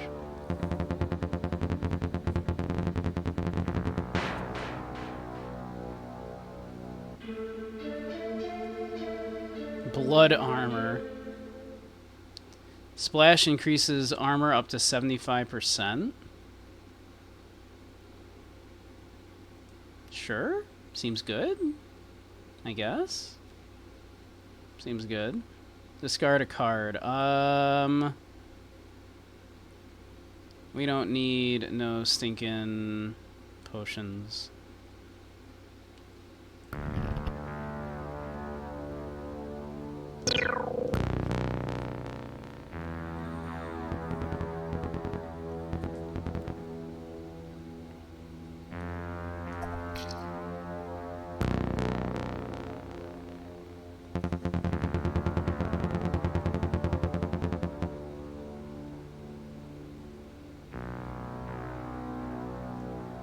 Is just having that in our hand, does that, like, make that do more damage? Is that what's going on here?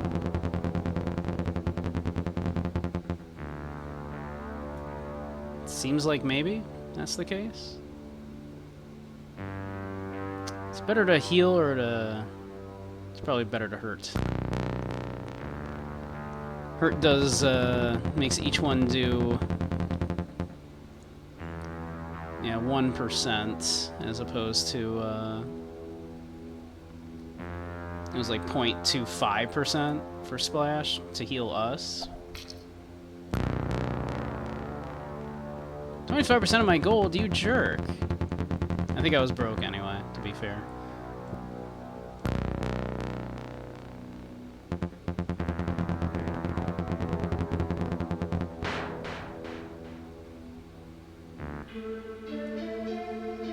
Light armor, gold chance. Earn 250 gold when the outer chamber is hit.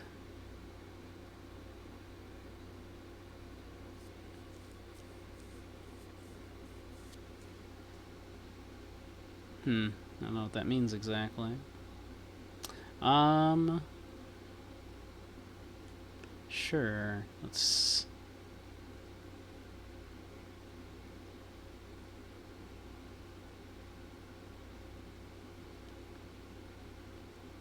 Who needs direct attacks, anyway?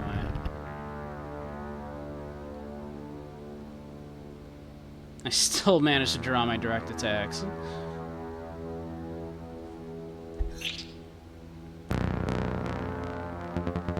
Oh, that is... Oh, that is... That sucks. Pegs are removed from the center every other turn. Oh, that's... You're a jerk, sir.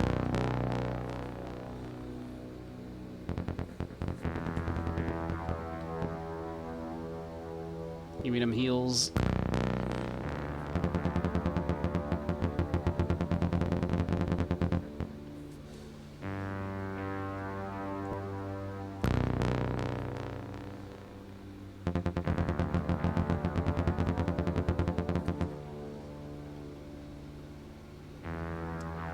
I keep getting the direct attacks too. It's like, what the hell?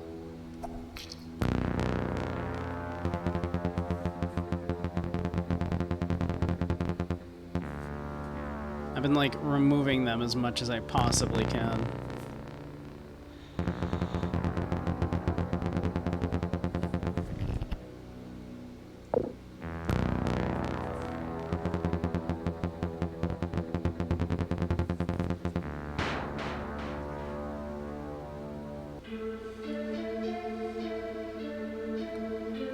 Set your cards in play on fire to do 10% of enemy max health damage per card burn. That's kind of neat, actually.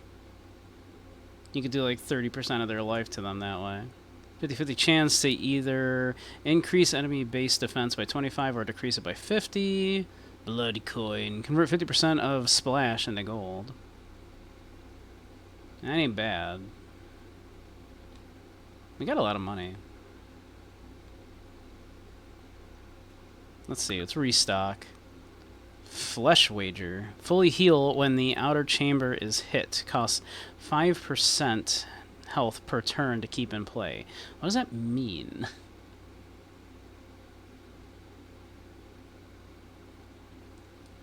I don't know what that means, but I'm taking it. I'm taking this tunic, too. You can't stop me.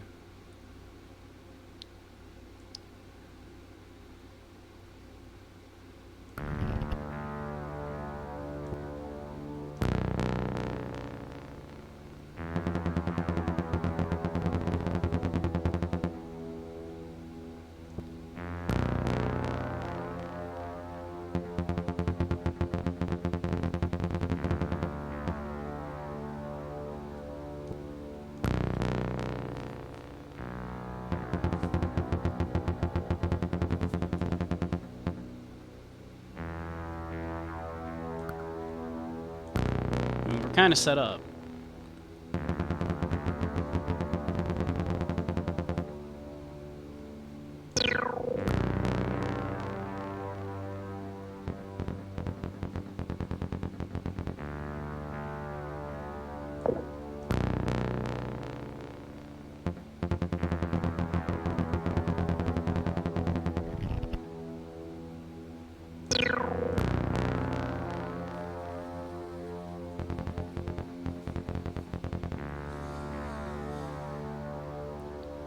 What? There's a good chance the sword would have just killed him, but there was a chance it wouldn't. I figured this was that was guaranteed to do it.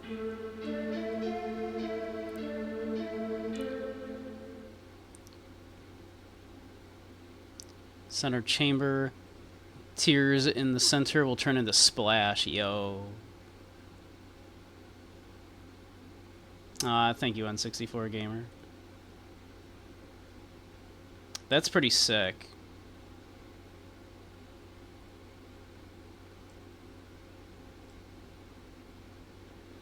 %3 of damage to enemy and increase enemy defense by 0.3. Decrease it, rather.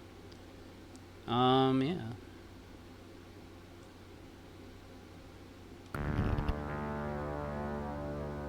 I still don't get what this means. Let's see.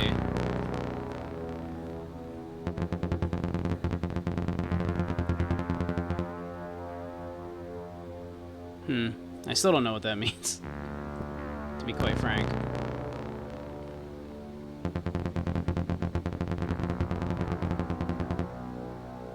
I know we're getting wrecked.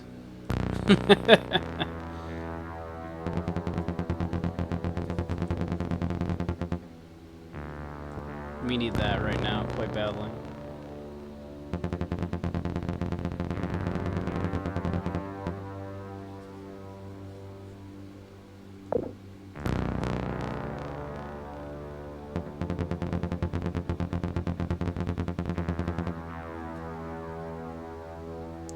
Not gonna lie, that is pretty sick. Just being able to remove that.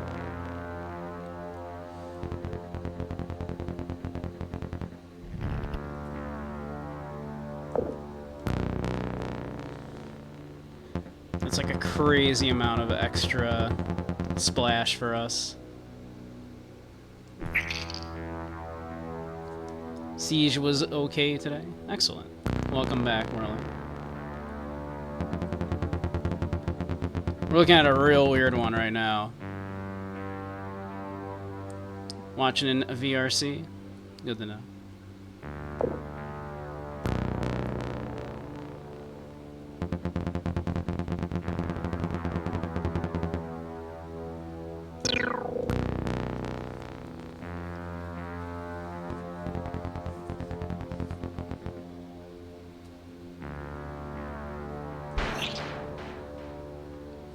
We're kind of unstoppable now.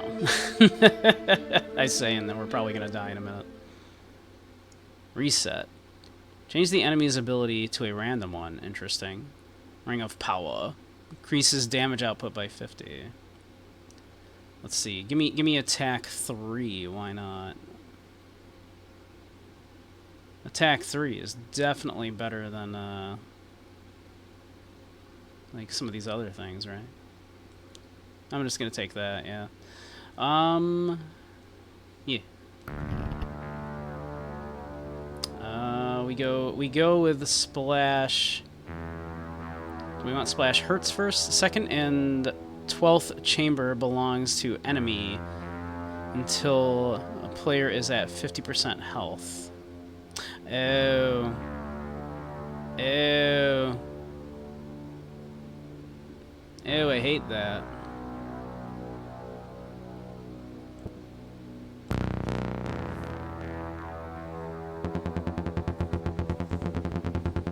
Ow, that hurts so bad.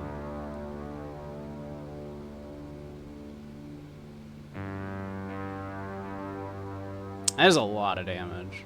But I think we want to remove the center here pretty badly.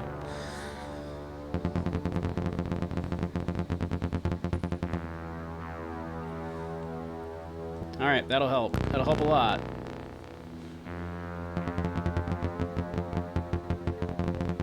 We would absolutely love to be able to also put our blood armor on here, but but yeah, that's life, I suppose, huh?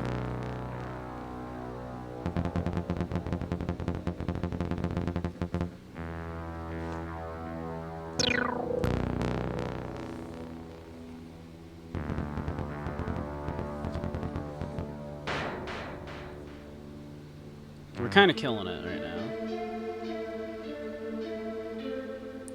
Pierce armor. 7.5% damage to enemy. That's pretty good.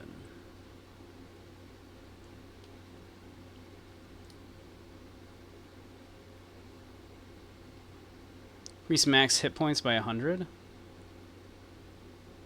Yeah, why not? Let's see. Do we restock? Nah. Not enough money. It's 50% chance to remove one of your cards in play each turn. Oh, I hate that. I hate that. That sucks.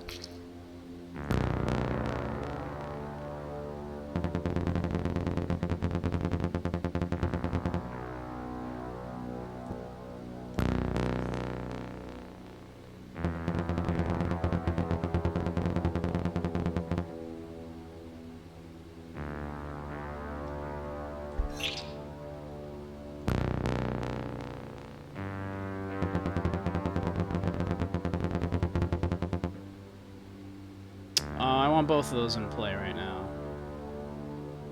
Oh, and he removed our thing. What a shit.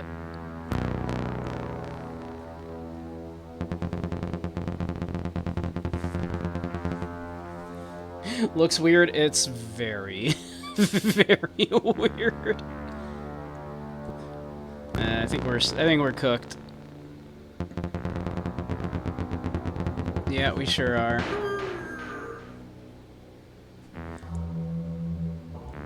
Yeah, what a strange one. I'm wondering what else is going to be in the full game. I'm kind of interested. If it's like a couple of bucks when it comes out, full version, I might look at that some more, yeah. Alright, we got half an hour.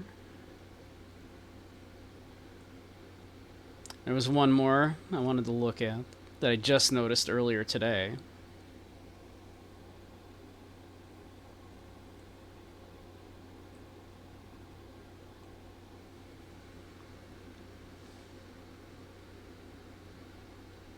I know we've been looking at a lot of weird ones today.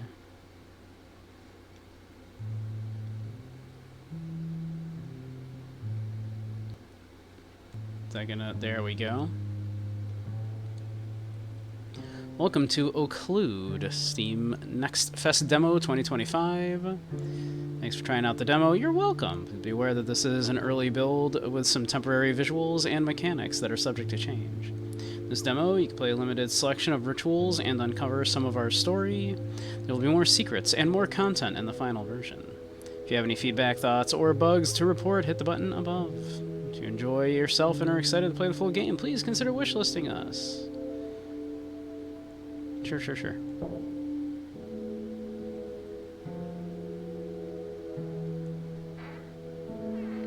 The Magician. New York City, March 1955. You did something real bad. You never knew a person had so much blood in them. But it can all be undone. That was the promise. You just need to play your cards right. Welcome to Occlude. Occlude is many things. But it is a 52-card deck solitaire game first and foremost. This tutorial will teach you the basics of how to play. I mean, I know how to play the basics of solitaire. Your goal is to sort all the cards in the foundation piles. Yeah. There's 2 for each suit. Once all of the cards are in the foundations, you win. There's 2 for each suit, really. Sort all the cards into the foundation piles. There's 2 for each suit? That's different. Unlike other games of solitaire you may have played, our foundations are split into high and low piles. You stack from ace up on the left pile and king down on the right. Interesting. You may only move 1 card at a time. This must be from the top of the tableau pile in the middle of the playing board. Double-click a card to quickly move it to the foundation. You can stack on cards within the tableau, as long as they are of the same suit and 1 higher or lower in value. I see. A 3 of hearts can stack on a 2 or 4 of hearts, for example. Any card can also be placed on an empty pile. There's a also free space for a single card at the top of the board called Purgatory that can't be stacked on. The last card of a suit you place in a foundation is your final card. This will be placed sideways across the high and the low piles. Cards can be marked by right-clicking. Using this will let you track cards throughout a game. Marked cards are reset on a new deal. Huh. You can undo your last move as long as it was not sending a card to a foundation. Every draw is solvable, but reshuffle for a new deal if you get stuck. Some rules are hidden. Occlude will reward the patient and observant. Keep trying, you will figure it out, though you may regret doing so. So yeah, okay. So yeah, it's kind of a figure out some of the hidden mechanics as you go sort of thing is what seemed really interesting to me about it, right?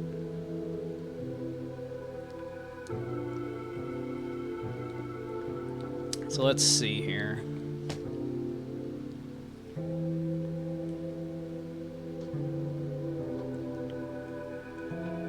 So we can move that there. Let's see. So you can only move one at a time. How interesting and strange. And tricky.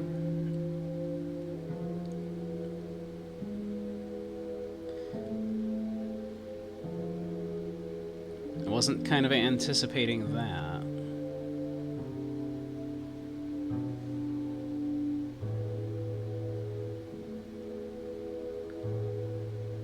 Man, Queen of Diamonds is way over there. That's not great for us. So we should be focusing, I guess, on both ends of each one, right? Look for high and low ones that we can get in the stack.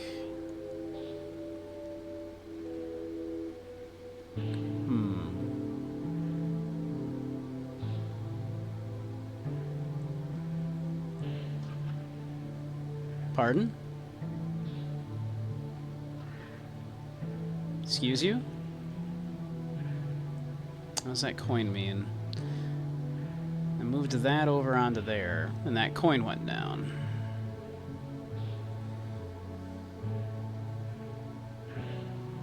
What does that mean? How does one even do this? It seems so hard if you can only move one card at a time. You can't move, like, a stack of multiple.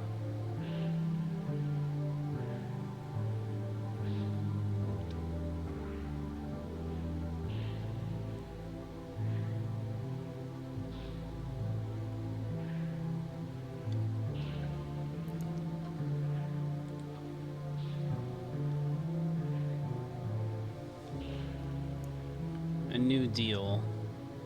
It's flashing, so I'm wondering if I've already locked myself.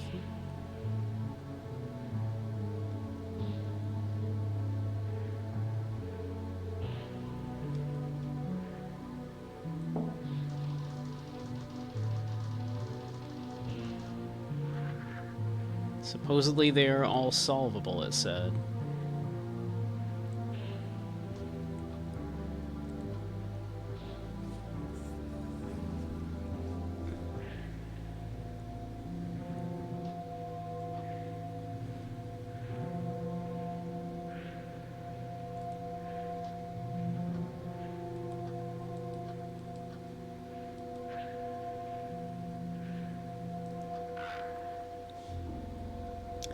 Okay, we're getting somewhere there.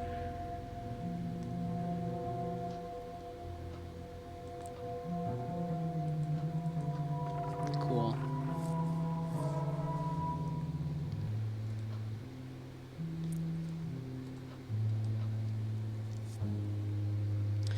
We're getting somewhere here already.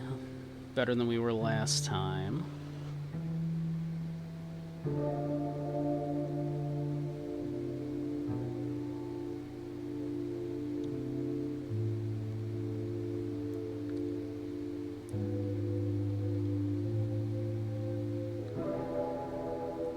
Let's see.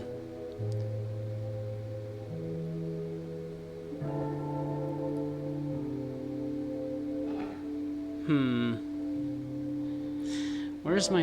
let's see, where's the 3 of... it's like way over there. That's inconvenient for me.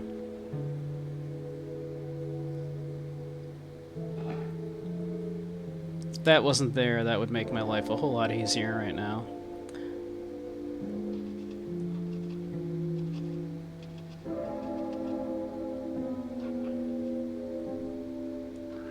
What does that mean?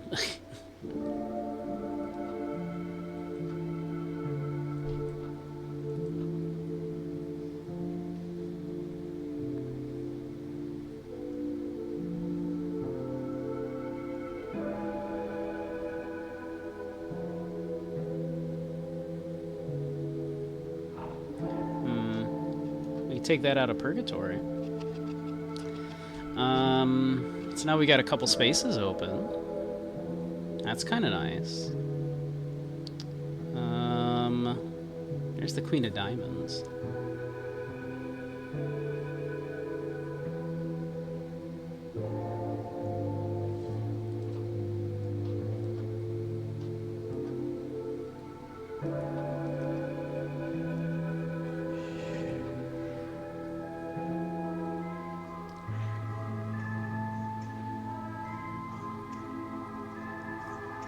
Hey, Renala, how you doing?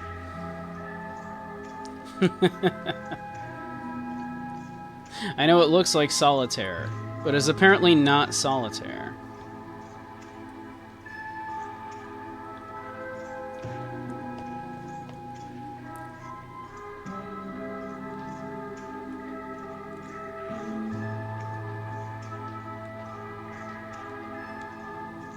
Or at least not just solitaire. But how you doing, Renal?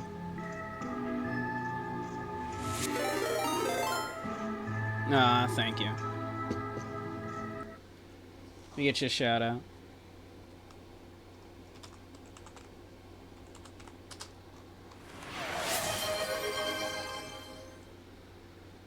But welcome, Raiders. We've been looking at some Steam Next Fest demos. Some interesting ones, some a little less so, and most at least kind of interesting in some way. This one is solitaire with a bunch of hidden shit in it, like extra hidden mechanics that, you know, just figure it out, apparently. Which is what I'm trying to do.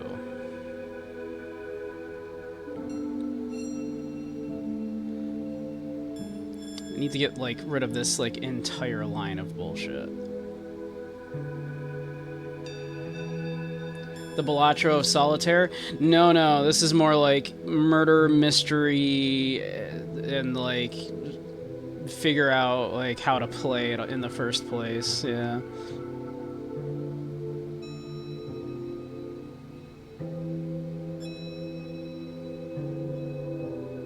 This entire line of stuff is, like, ruining my life.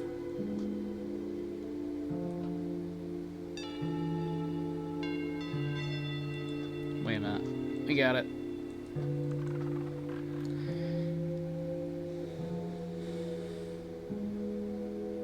I have to remember we've got the 2 stacks for each one that we can kind of do in both directions here.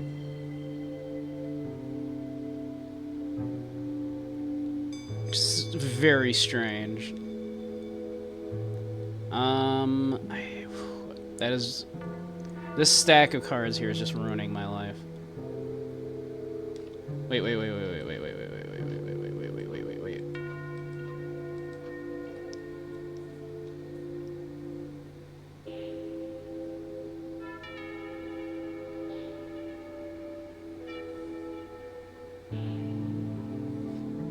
Okay, hold on.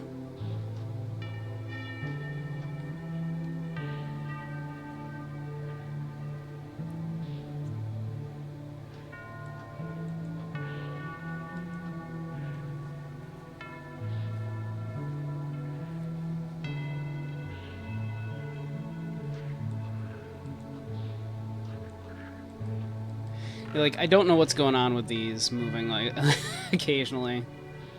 This game is a mystery.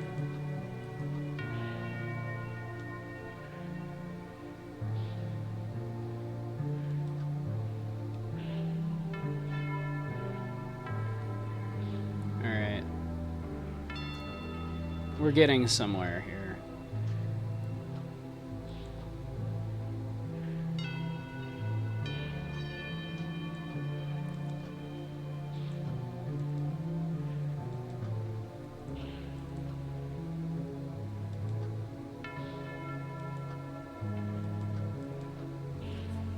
Alright.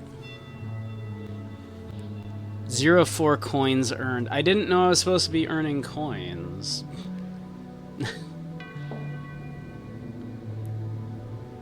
Blue and red flashing lights through the rain-streaked window. It didn't work. You should have known it wouldn't work. Whole idea was stupid.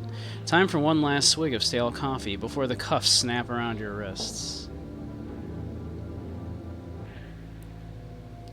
Sure. Sure. Why not?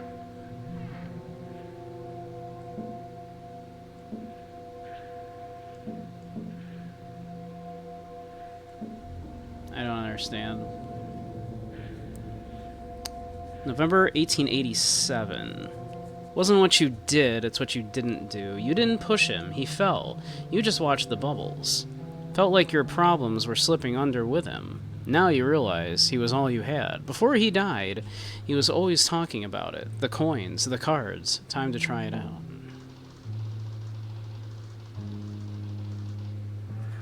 El Parugua.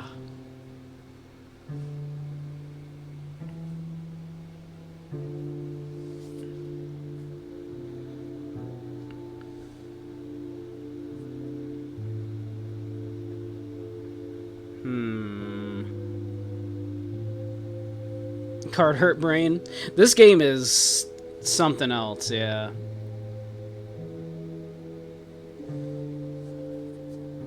This game is something else. Where do I start with this one? I don't see a good place to start with this one.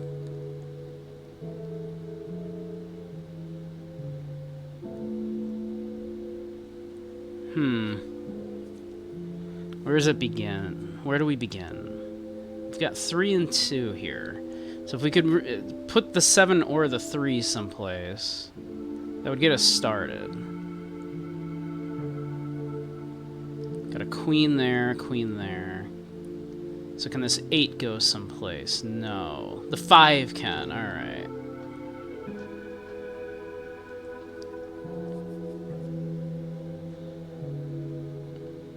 Okay. It's a start.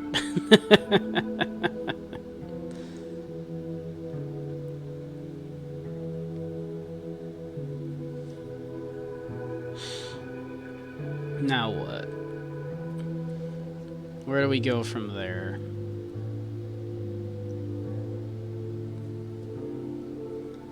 I'd love to, like, clear out some more spaces for us here. Give us some more breathing room.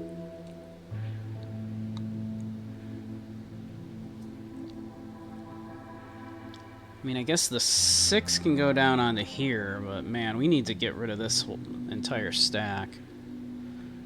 Like, we need to get deep in here.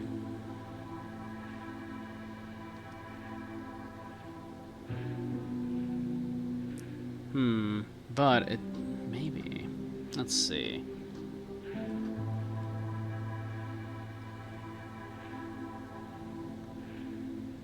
If I can get rid of that. Get the 2 started. But the queen is there. I don't have a place to move the 9. This 9 of diamonds. Where's my 10 of diamonds? It's way up there.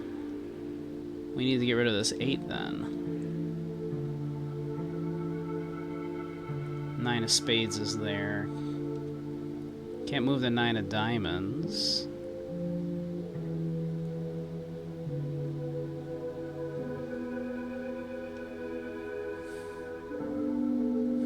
I'm gonna try dealing it again here.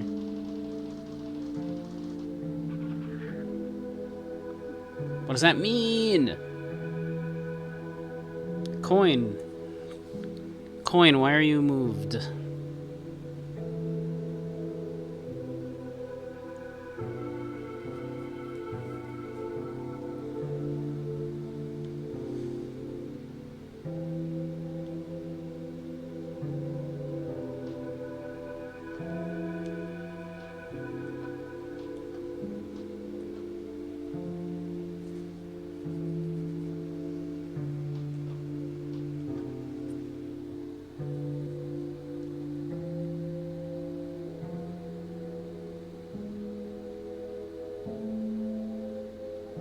Four diamonds is way over there, damn.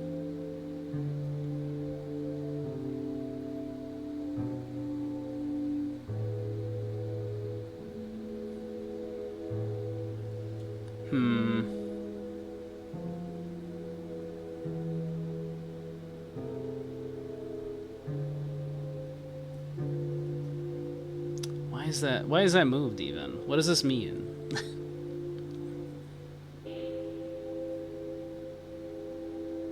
Do they each correspond to a suit?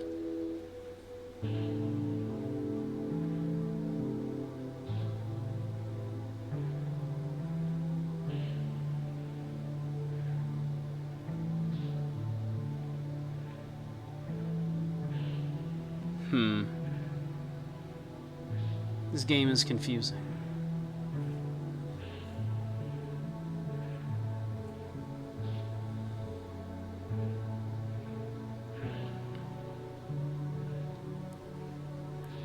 I can't see, like, either a 2 or a queen, right, that we can get to easily?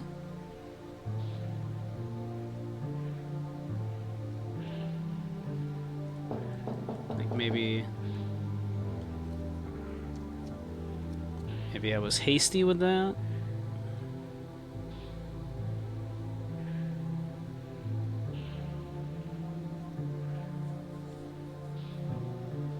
I don't know. I feel like what other move would there be to do then?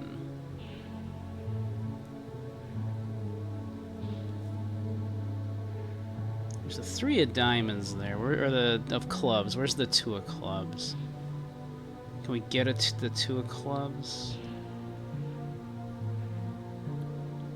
What finagling? Oh, it's way in there.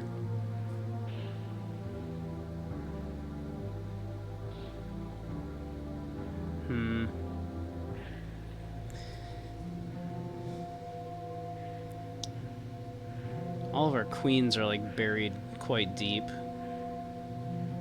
We can't quite get them. We would need one other space to be able to, like, get that queen. Thank you, Andy.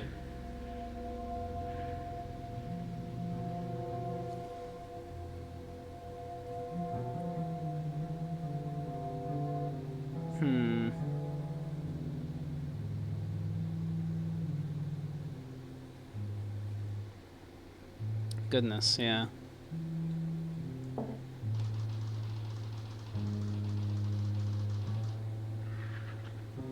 Now that one, for some reason, that coin is down. Mysterious.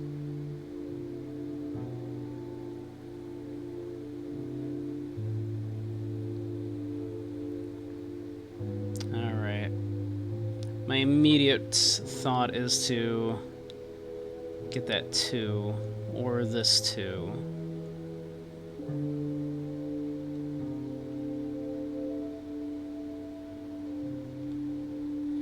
It's kind of my immediate thought. We have 9 and 8, and then the 7 here. With a little finagling, we could get, like, all of these spades in order. We just had a little more room to play with. Got a lot of clubs right here, and, like, you know, that are, if we could get to the 2.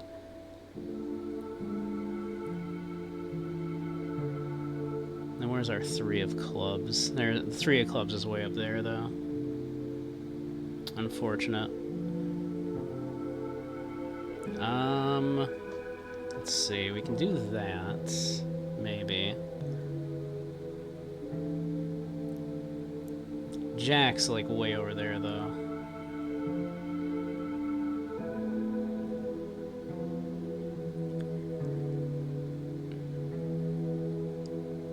Let's see. 9 of diamonds is right there.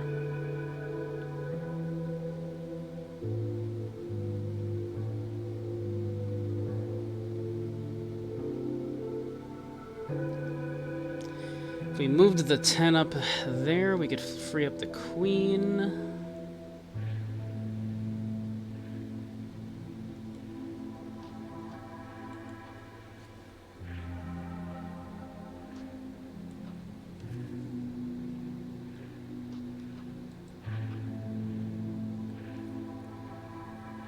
Okay. Why did that do that? One wonders.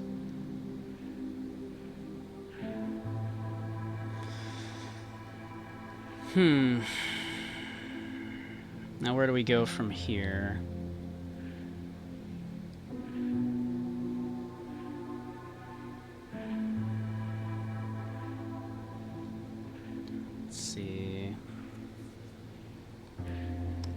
This is tricky.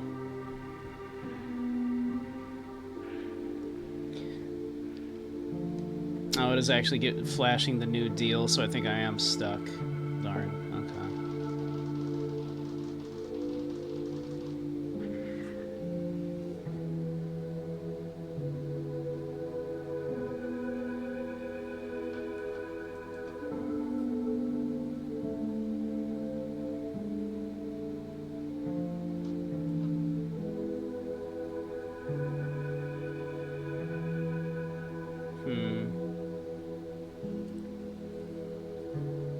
Well, we're coming up on time.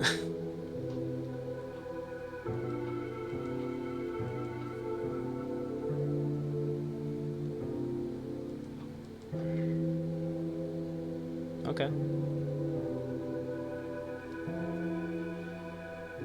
So we should probably call it here in a minute. I'm kind of intrigued by this.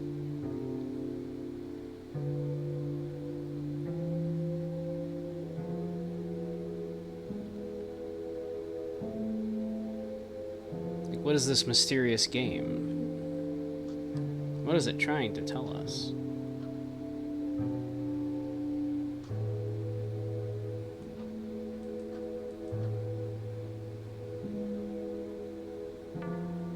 Oh, I think I just... Yep, I screwed it up.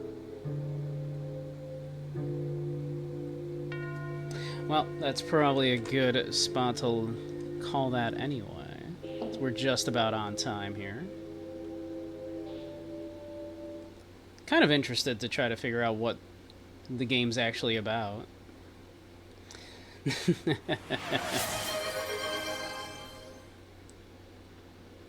Probably for those people that are really good at solving puzzles and stuff, right?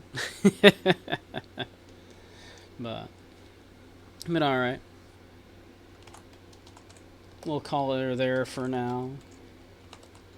Pop in my info for everybody. And if you don't know me, I'm Beige Samurai.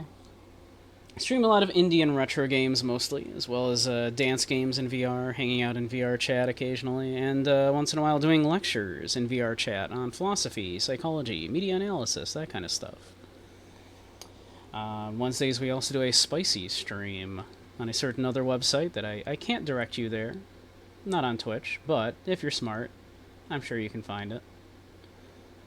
We do spicy games and then spicy hangout times in VR chat. Yeah. We've also been looking at a bunch of games by various Japanese auteur directors. We just got done looking at some Shinji Mikami games, and we've been looking at some Suda51 games.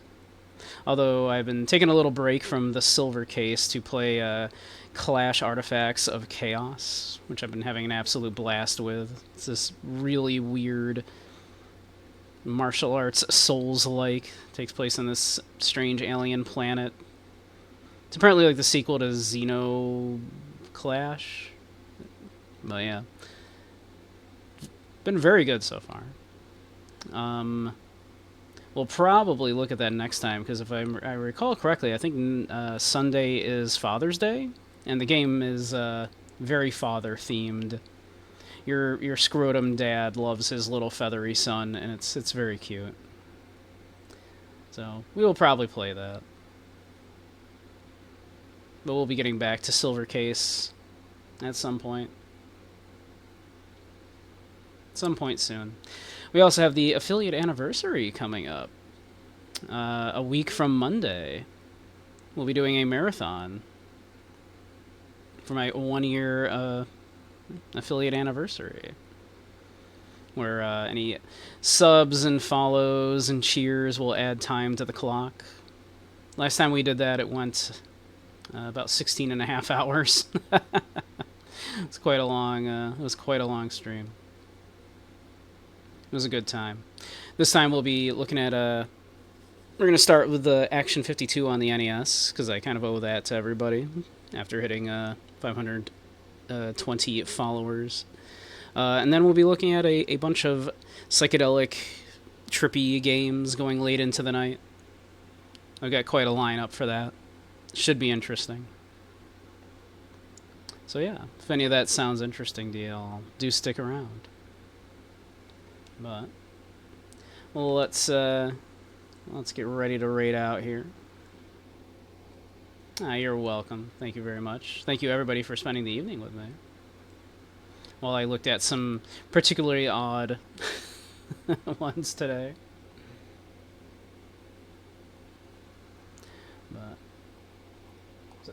I had a good time. I hope you all did too.